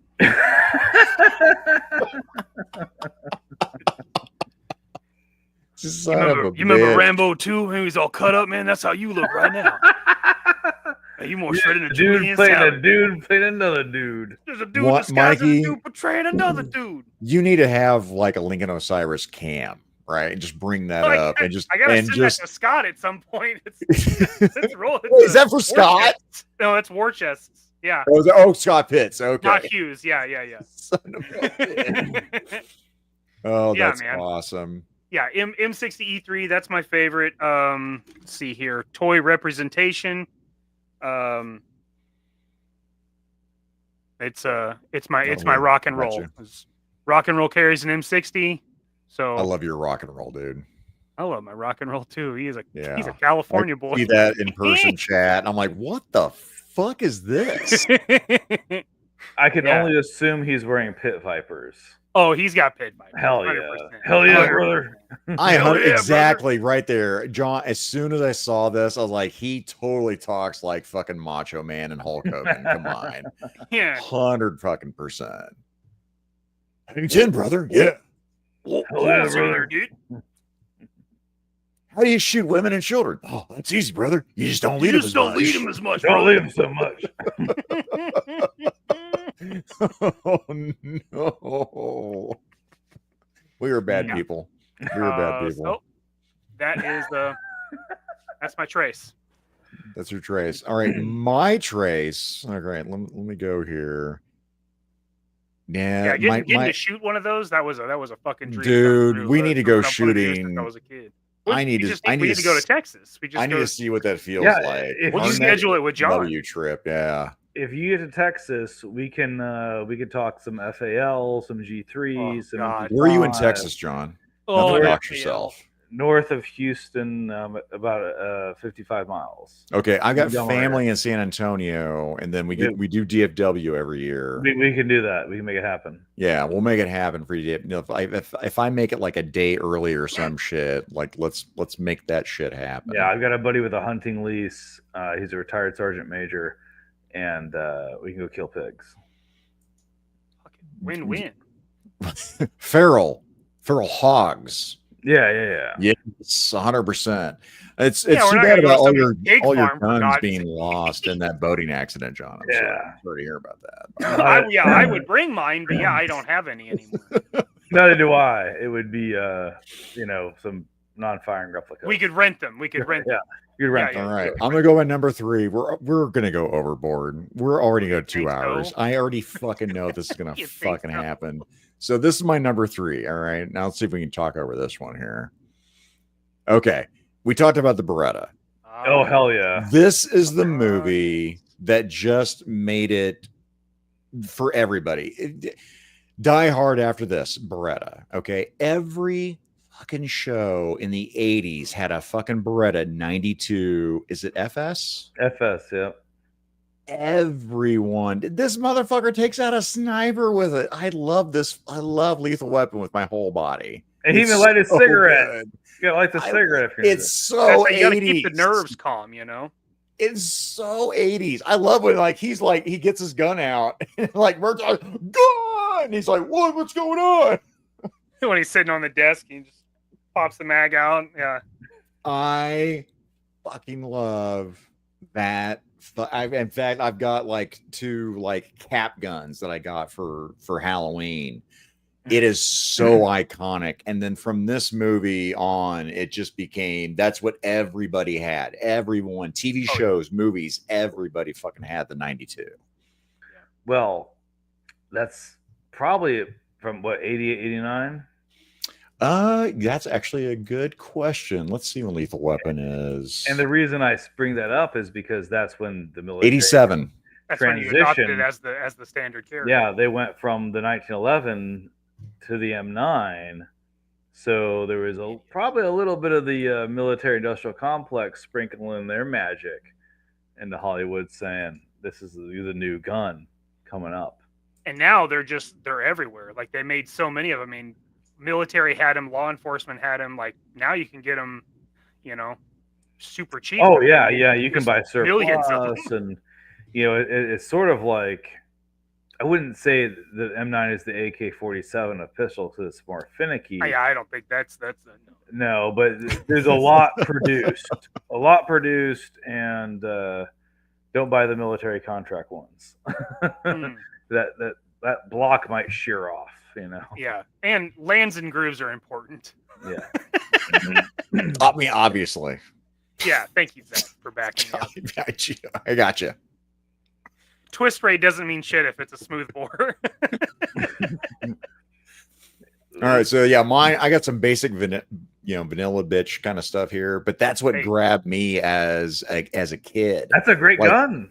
For like iconic just throughout time. It is. I'm always like, I love that fucking gun. And like even just is it aesthetics, that also grabbed everybody? I don't know, because I mean the aesthetic, everything looks sexy on that fucking. It's a beautiful weapon, and if you see the fun to shoot.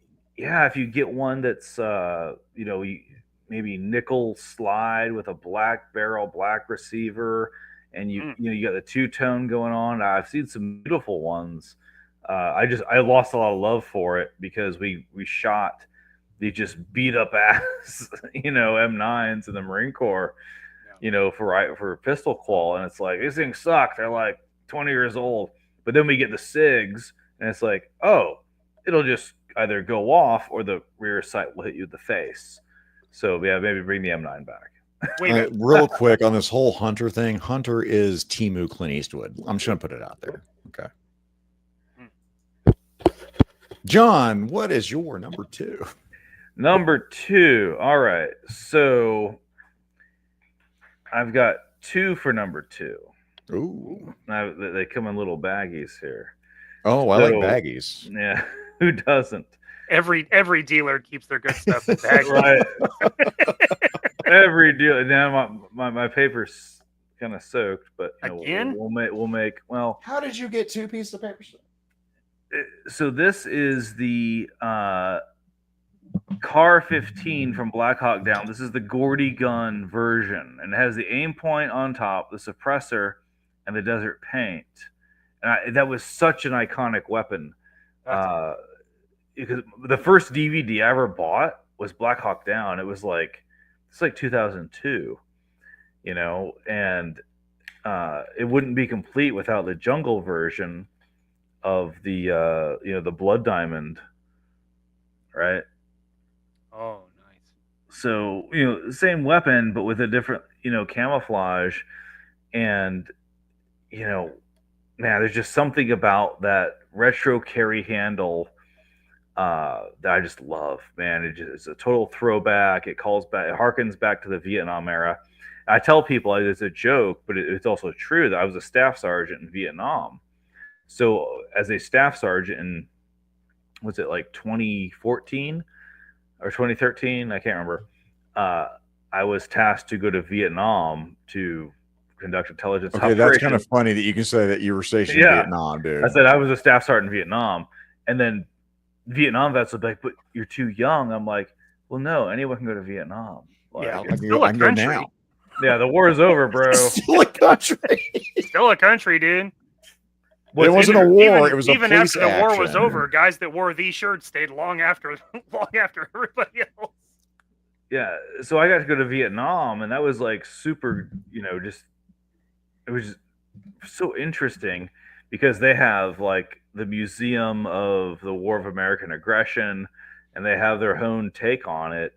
And some of those museums, like stepping back into a time capsule. Like if you go to the President's Palace out there, it's like shag carpeting from the 70s. Like, oh my god, this whole communication suite that you would have seen in a like from Delta Force with Chuck Norris, like their comm suite. Like that's it, and it's all this like left back in time. And you're like, whoa.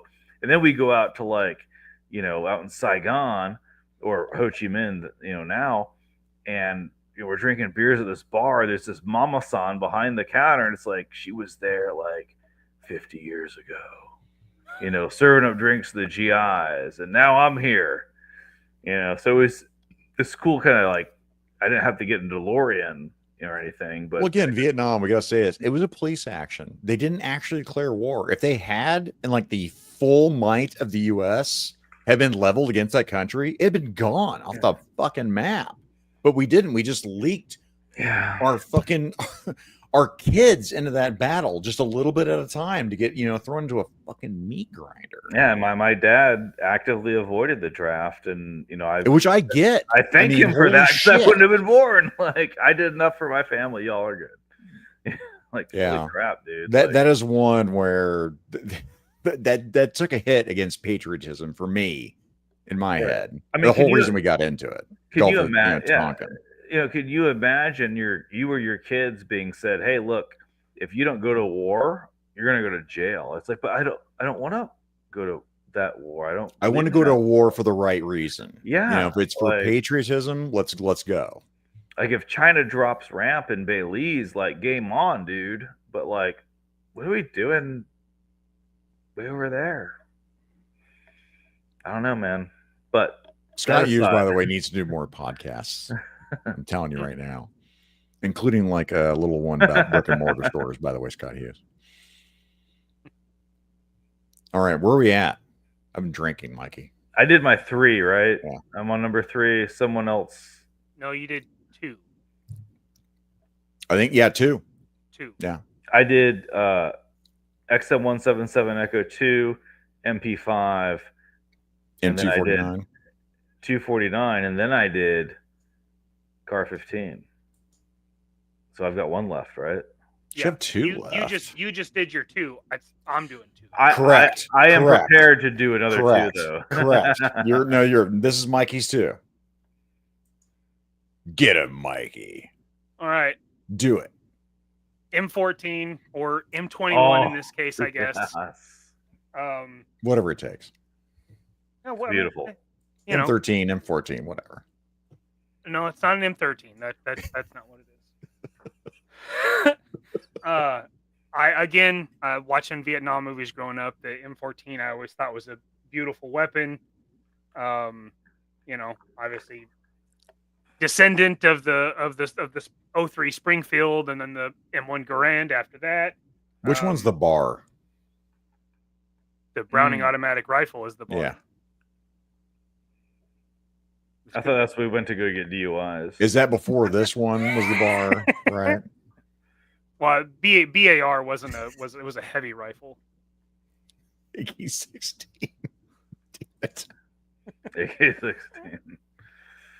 But then there's the Mark. Yeah, 4, EBR. Yeah, which is just that looks every beautiful. ounce of fucking badass. Where'd this picture come from, Mikey? The internet. Well, Mikey, pre-boating accident, Mikey. If you had pulled that picture from www.topfunretrotoys3.com, you would have found that we too carry an EBR in a DM. We also carry them in more CQB capacities, but yes, we have that. Yes, rifle. you do. And I would say the movie that I probably thought this gun was probably the most badass in when I was a kid would have been Tears of the Sun.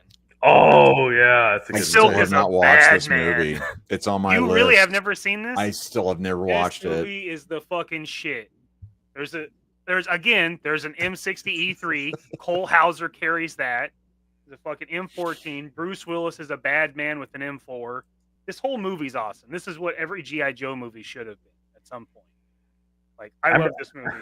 I remember watching that movie and like thinking this would have been over in 3 minutes. I'd be like, okay, well, everybody on the helicopter, you guys gonna stay? Yeah, we gotta go. Sorry, bud. We're out. We're out. Would not have made a good movie. Yeah, so that is my number 2 is the M14, M21, Mark 14, whatever it is. I absolutely love it. And then my toy version is Oh, hurrah. Hurrah. She Could I see that maybe on a back profile of the gun? Like if she was in maybe facing the other. Yeah, buddy. Oh, one of those. You want the ninja view? Yeah, buddy. I want that jiggle physics when she fires that. Did you apply a wash to accentuate her butt cheeks? No, that's just she was just born with Okay. You rascal.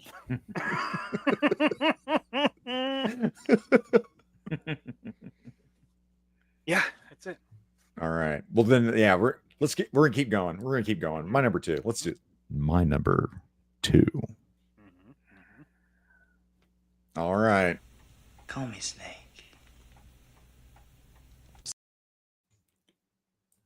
Just a little bit there. That way we can talk through this. This gun for me, not too impressive on the fucking table as he goes walking around, but it's Snake fucking Plissken. This is also ridiculous here. Okay, watch this part. It's like Underworld, except he shoots through a fucking wall. He's already out of ammo. There's no way he had enough ammo to actually make that many bullet holes. It's a full clip. Also, he sweeps. Yeah, it's. What are you doing? I don't care. I love it. That's fair. It is a super iconic firearm. Interestingly enough, oh, look at that. Oh, wow. Who's the lady? Oh, that's a Frazetta. That's a Frazetta girl. That's a Oh, Frazetta man. girl there. You know, I don't have my piece of like my comic book here. But yeah, this gun right here is just iconic as all hell. The Mac 10, it's got a ridiculous With sight a on it. fucking scope on the suppressor. There's suppressor's no great. reason to have this. Hell yeah, at brother. all. Hell At yeah, brother. all. Hell yeah, brother. This might be a J&K custom works. It custom definitely gun, is. perhaps. That's for sure. And I had to, like, when I brought him out, like, I had to bring him out with a girl. I had to. I gotta get one of those. I gotta get one of those. Yeah, I gotta get one. People talk shit on this fucking She's figure, like, she doesn't articulate. I don't need her to articulate. Mm. Don't need it. Not a problem. Don't need it. I love this. I love Snake Plissken. I love that. It's like my shotgun. It's ridiculous. I don't give a shit. Yeah. And then Mac 10 for me is like the little cousin of the Uzi. I love the Uzi. And by the way, you fire the Uzi in full automatic, it's like what, 2 seconds? You're out. It's done. Well, that and it just rubs against your cheek if you put your face on that. It's a terrible gun to sight. Imagine Awful. like scoping that son of a bitch and firing a Mac 10. God help you. Holy shit. Well, because the Max, the only stock they had was the wire one, right? The wire, the That's the fold old out one. Fuck that. Yeah. Well, and then in the machine gun world, because I used to have a business in the firearms industry a long time ago, but the Mac 10, that was like your entry level. Shit, this was like 2015 or 2014. Like 10 grand will get you a Mac 10. Now it's probably like 20 grand. Which You know, is if you- insane. Yeah, for a Really? for an a pre open 86, bolt piece of shit. pre 86, and some of those were like chambered in 380. Like they're Oh, know. that would be awful. yeah. That's crazy. Like Four Feathers donating $5. Great show, guys. You really know how to grab my attention and keep me drinking. Thanks for watching, Four Feathers. I love meeting Four Feathers, by the way. So cheers, Four Feathers. I've never met him, but this is. If I didn't spill on my drink, I'd be cheersing you more. But Take that tone with me, mister. Talk is cheap, potty mouth. Talking to the toilet. Keep on running, pal. That's fine by me. You can run, but you cannot hide. Tick. Thanks, Four Feathers. We need a side-eye bucktooth girl meme emoji. What? What is that? I don't even know. What that mean? Yes. oh, that Mac 11. Yep. Yeah. When I was a Yeah, kid, that my Uzi dad had a shoots Tech like 9, and it was the biggest Oh, piece of Jesus. shit I the ever Tech saw. 9. Yeah, I had a toy It was Tech a 9. Dynamite. Mac 10 is barely better than a Tech 9. You can hit the side of a barn inside the barn. Tech 9? No, thank you. Yeah. Son of a bitch. I didn't take one of those fucking heads with me. No, God you damn didn't. It. No, you didn't. Son of a 'cause it's bitch. right here. I literally Stupid. I watched the Chief Scout Sniper from 2-2 miss the broadside of a barn with a LAW, the law. The law. And I just laughed. I was like, hey, that was your cold bore shot. The next one will be warmed up, which is a single shot weapon. So there's no second chance. But God bless them. It was a good time, you know. All right, John. Number one. Your number one. are Look at this son maybe of a not a bitch. gun, but it is That's artillery. Disqualified. RPG. Role-playing game. Role-playing game. Was it Black Hawk Down? What shot down Super 6? But this is so iconic, and Iron Grenadier, by the way. yeah, this is done really well on the website. Lots of people love the RPG, and this is in. It's hard to see because of lighting, but I do two versions. I do a Bakelite and a Russian Red. So I am attuned to if you're a Soviet weapons aficionado, you'll understand Russian Red and Bakelite. If not, you don't. That's okay. You won't appreciate it. I don't know what you're talking about, but I will say this: as soon as our really. RPG, 100% what Scott used, which by the way, if you can see his avatar, John, it's Wolverines. Yeah. Like when I think of RPGs, which almost made my list, I got a clip and it was fun. It's from Red Dawn because that's what I remember. And they shot it on a wire in the fucking movies because they're not going to actually shoot a fucking RPG. But But the best part is like your guy can carry the RPG, or you can go into full assault mode and put your blast effect on there and do that. So that's one of my favorites, man. I just seeing the RPG, it's so iconic. Whether it's a Mujahideen or an insurgent in Somalia, or it's a Navy SEAL who picked up this, launcher that fell on the ground. It carries a lot of weight, I think, and it's super cool. Which, by the way, fucking Shane and fucking BK's over here. I'm at the $56 on the site. If those guns are $6 a gun, You're BK, buying some damn guns, bro. Goddamn, bro. Make sure you use the free 40 FREE 40. That gets you free shipping on all orders $40 and over. Oh, good Lord. Here, let me type that out. Hang on. What was it? 3? FREE 40. FREE 40. 40. Yeah. That's a banner on the website. You go to the website at www.topfunretrotoys3.com. You're going to see free 40 in the US. Free shipping, all orders $40 and over. So, yeah, 100%. Hell yeah, brother. Hell yeah, brother. Yeah. Hell yeah. Wolverines. Hell yeah. I am, by the way, I'm ashamed. I'll get to that with my number one. My Red Dawn clip did not make it because I done fucked up. But again, we have a whole nother show we can do on real world. We have a whole nother show we can do on fantasy pew pew. Yes. Speaking of this show, Mikey, you're number 2. No, 1. Sorry, number 1. Number 1. With a bullet. G36. Yes. I happen to bring all my G36s with me in the office. Oh, I heard about that, John, by the way, from Mikey. I can show you. I have them all here. I love them. I think I own all of them. Because I brought in all of them. Equilibrium was the best representation of the G36 for me. I didn't think about Equilibrium. Yeah, and that looks like a G36K. So great fucking movie. So good. And yeah, no shortage of representation of these with me. Yeah. Here, hang on, bring it back. I got you. Jesus. Deadpool's got one as well as an MP7. There's Jack Burton, the other head I didn't grab. Got it. Okay, cool.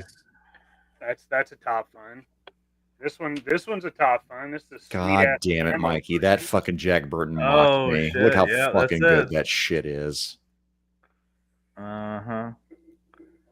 You did a paint job on that, though. Do not sell that. I swear to God, I will ice you. I'm not selling it. This is mine. More Kraut space magic. Yeah. Oh, I did the XM8. So the XM8 is just a churched up G36 for the United States that never went to, production. But of course, I had to do like 8 to 12 different versions of it. Some with 40mm launchers, so. All right, now Scott, by the way, is going to be disappointed because my number one didn't make it because I didn't make a clip of it. It didn't make. Share. Oh, hang on. This entire space is G36. Yeah. Oh yeah, man. I've got like I got the love. You got a problem, Mikey. You know, do. I have a problem. So that I mean, I've got the whole like, oh, here's more. Like, oh, geez, like, Yeah. you know, hell yeah, brother. Like, Hell yeah, brother. I don't even know, man. It's all the same. You know. Again, me. I'm like G36, G37. Yeah. Hike. Whatever it takes. Ohio. Omaha. Ohio is of us. No, I'm from Texas. Oh shit. Why is this gate guard talking about Ohio? I'm from Texas. So instead, again, my top five, not necessarily, my all-time top five. We're finding that out really quick here. This is, of course, my number one. Number one. It's fucking Arnold with an M16 with an M203 underslung. God bless America. This is the movie, of course, that it really, peaked out for me. Now here, I'll bring you up first. Because yes, 100% right here, John, Leatherneck. Yeah, buddy. And I carried that in Iraq. Did you really? Well, not M16, right? No, it wasn't. It was M16. It was A4. A4. So I had the flat top with an ACOG, and then the 203. And I tell you what, man, if you're chasing somebody down, like that's not the gun you want to be toting. It looks awesome. If you have to run the dude down, like that's not what you want. That's what I want. That's what I want. Well, this right here, buddy. Now, okay. Hey, another JMK Custom Works action over here. This right here is what I wanted, and that's the gun. Mikey knew it. That's it. It's Dutch. I love this fucking gun, man. And in my head, this is it. Before that, okay, Scarface by, I don't know, a year or two, maybe on Scarface. Say hello to my little friend. My science project. When this guy sits there and they're fighting throughout time in their high school, and they fight a T-Rex with guns from Vietnam, and one of them's like, oh shit, what is this? And it's like, and then loads the grenade and fires it into a T-Rex into his belly. Not only that, I will say this too. Here's something where I didn't realize it. This is how iconic this fucking gun is here. Let me add this to stage real quick here. I say real quick. Here's what us streamers do as we talk to try to take up space as we load bullshit. Again, here's the cut that didn't make it here into my number one would have been his twin 1911s. He also has, again, that's not an M16 though, right? That's an M4 with it's an M4. Yeah. But a son of a bitch, man. I fucking love everything of that fucking gun. I love it. It's awesome. It's iconic to me. That's why I bought Leatherneck. Like, that's gonna be my number one for tonight. I love that shit. And Leatherneck was one of my favorites growing up. And what people don't realize is that, like, with the contour of the M4 barrel, like where it gets narrow, that's for the latch for the M203 to go on. So when you have civilians that have these M4 contour barrels, it's like, what are you putting a 203 on that? Or you just want the aesthetics? So there is a specific cut, and Mikey, I'm sure you're aware of that, but that's just to accommodate that latch too.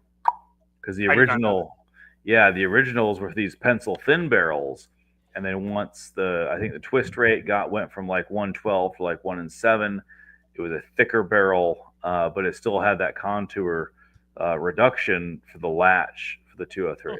So You can't see the barrel on mine, allegedly. It's the bottom of a lake, you know. Before Boating accident. Before the boating accident, you couldn't. Anyway, so. I want to bring this up real quick. Tristan had his top 5. The Tommy gun, which by the way, I did not make the clip of because the Tommy gun, man. That was close. That's definitely my top 10. The Chicago typewriter, 100%. So fun to Cobretti's shoot. 45. The 45 with laser sliding. Yep. The long, long slide. Yep. The Uzi 9mm, also Terminator. Uzi for me was because Mike and I talked about it. It was Snake Eyes and Punisher from the comic books, 100%. Yeah, comics, 100%. The M60, I took off my list because of these two after we were talking on Tuesday.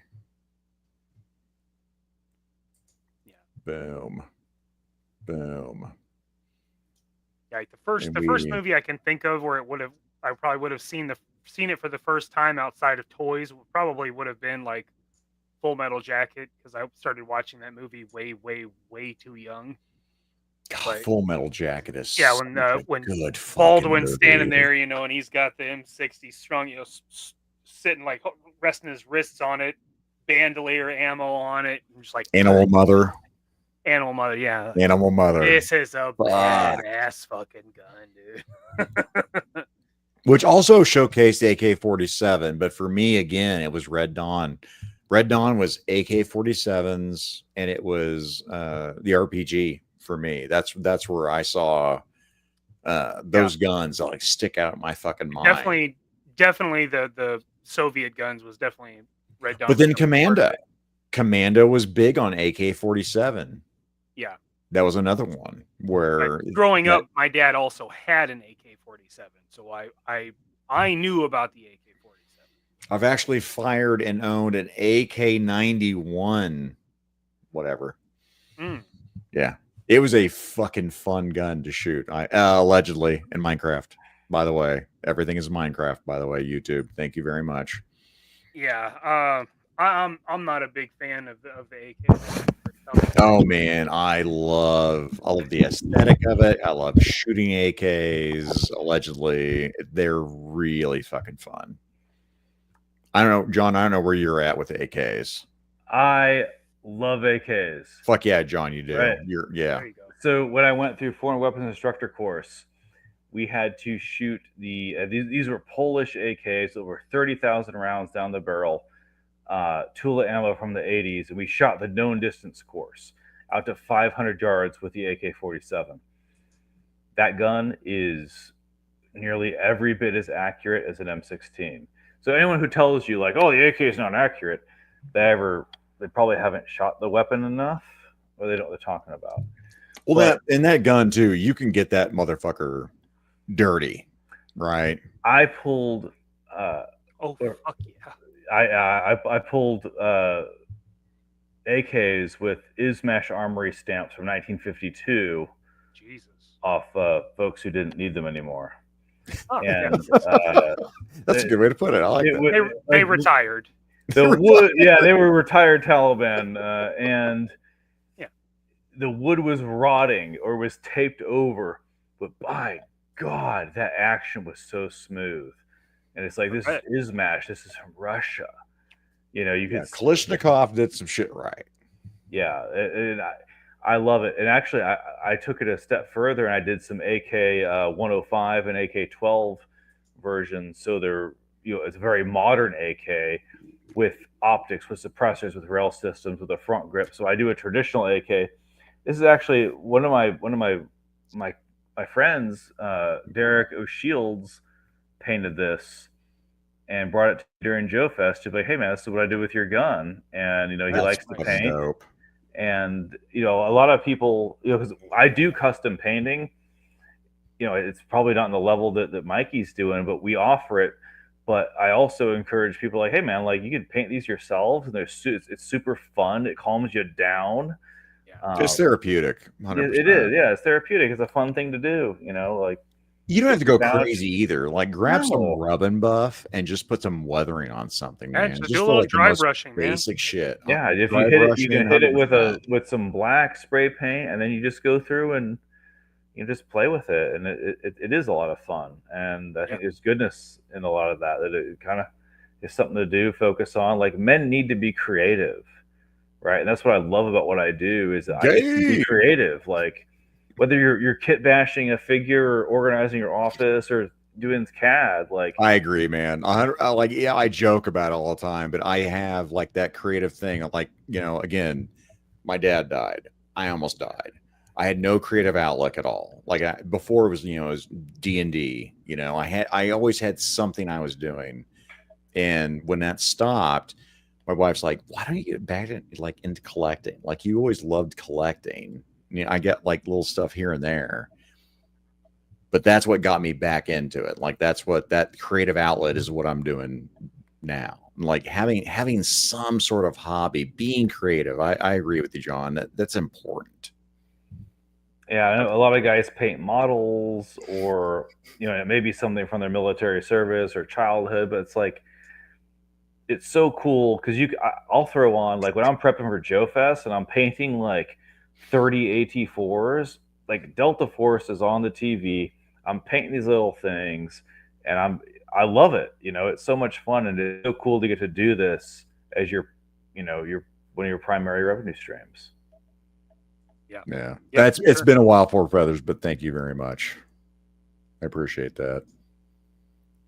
Yeah, it is, man. I do. I love this, and I love how like this kind of thing has brought us together. Again, like, Mikey's like, man, I think we should have this guy on a show. Like, I talked to him at Joe Fest, and I bought stuff for him before, and he's really interesting. And just from our little conversation on Tuesday, I'm like, shit, yeah, this will be a great conversation to have.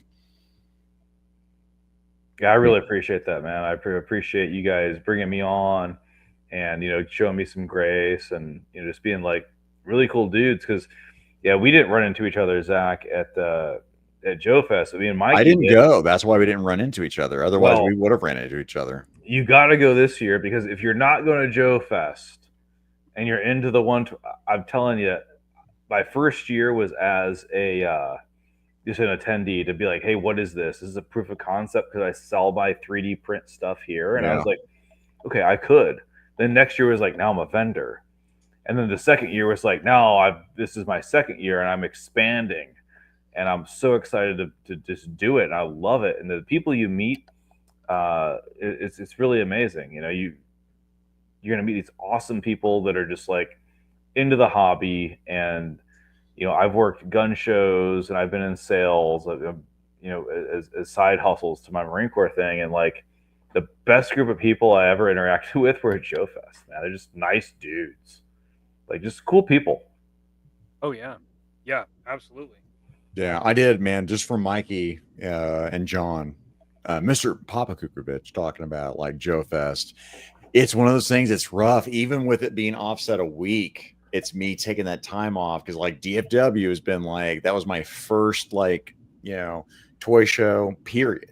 Like I'd never been to a toy show exclusively.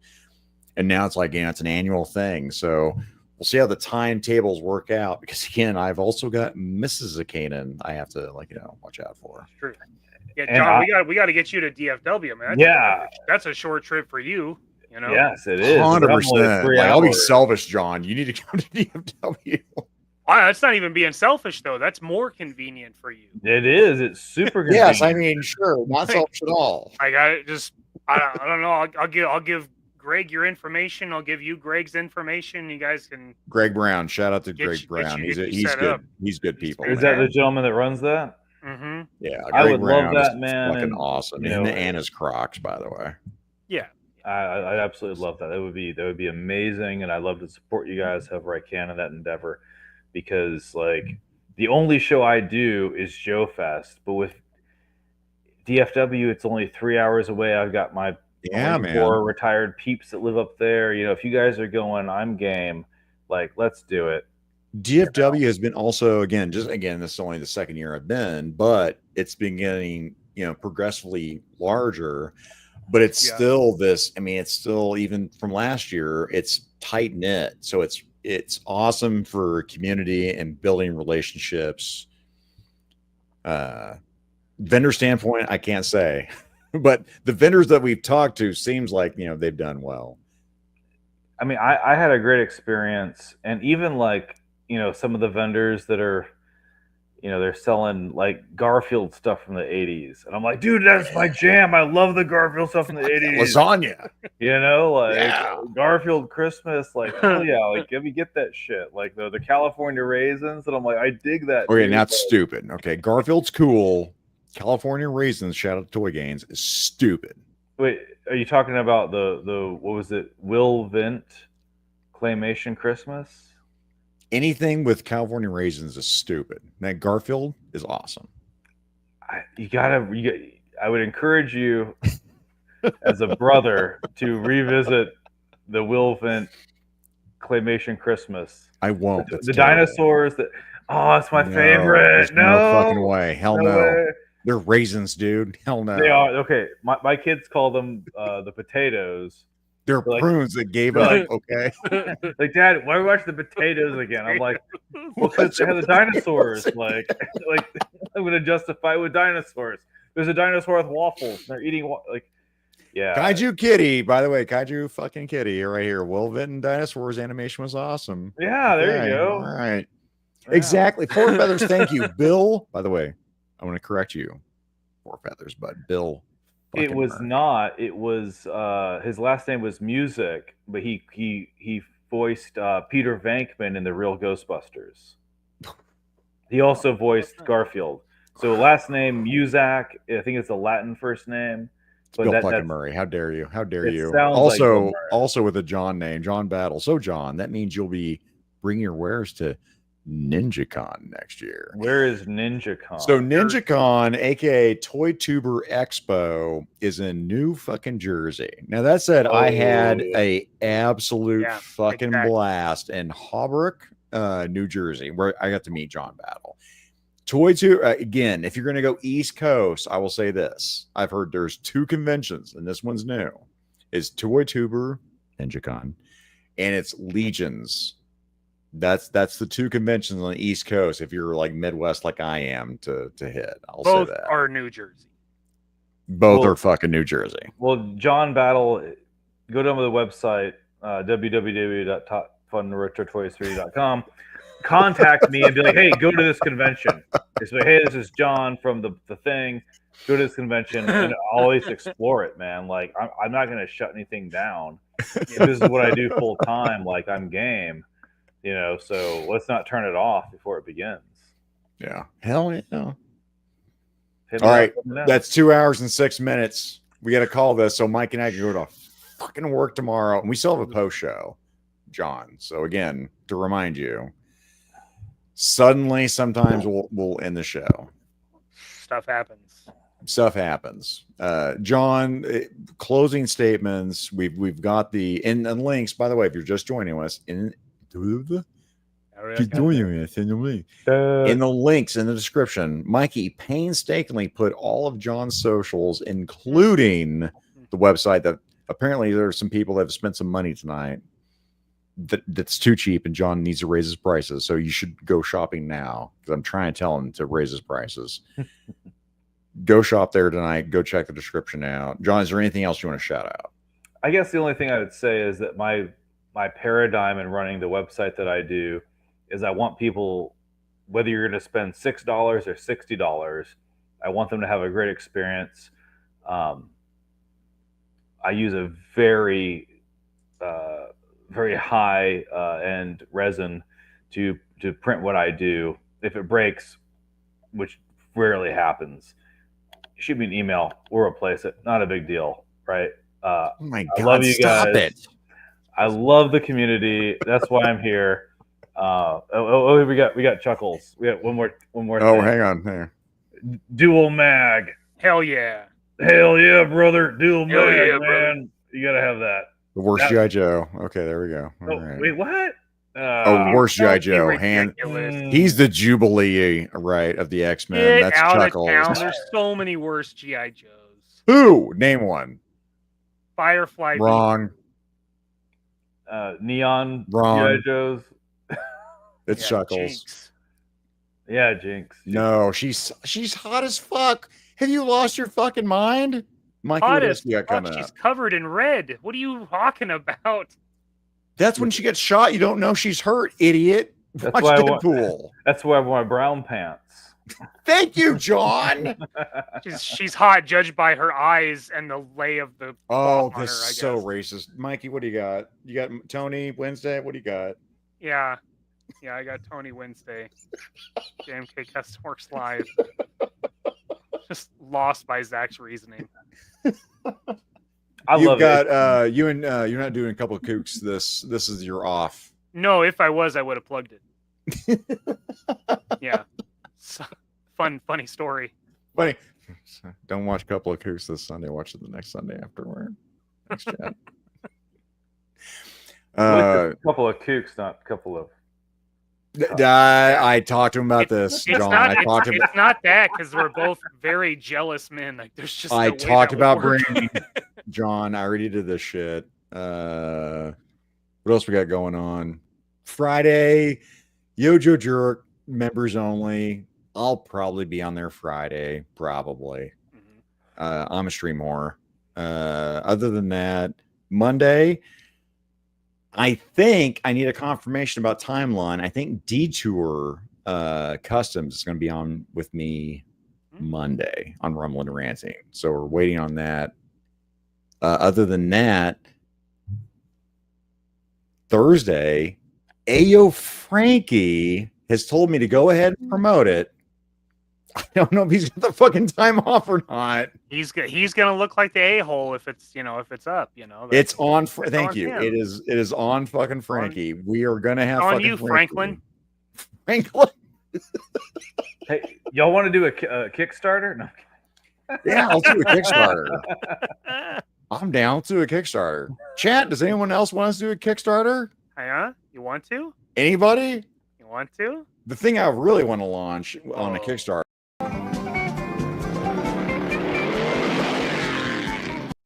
Them figure it out boys are at it again. Y'all comment below and be sure to like, share, and subscribe Mikey and Zakanan's YouTube, IG, and Facebook accounts. We'll see y'all next week.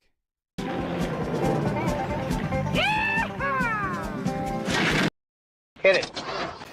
I'm gonna get real weird with it. Do it. Do it. Let him watch. Let him watch.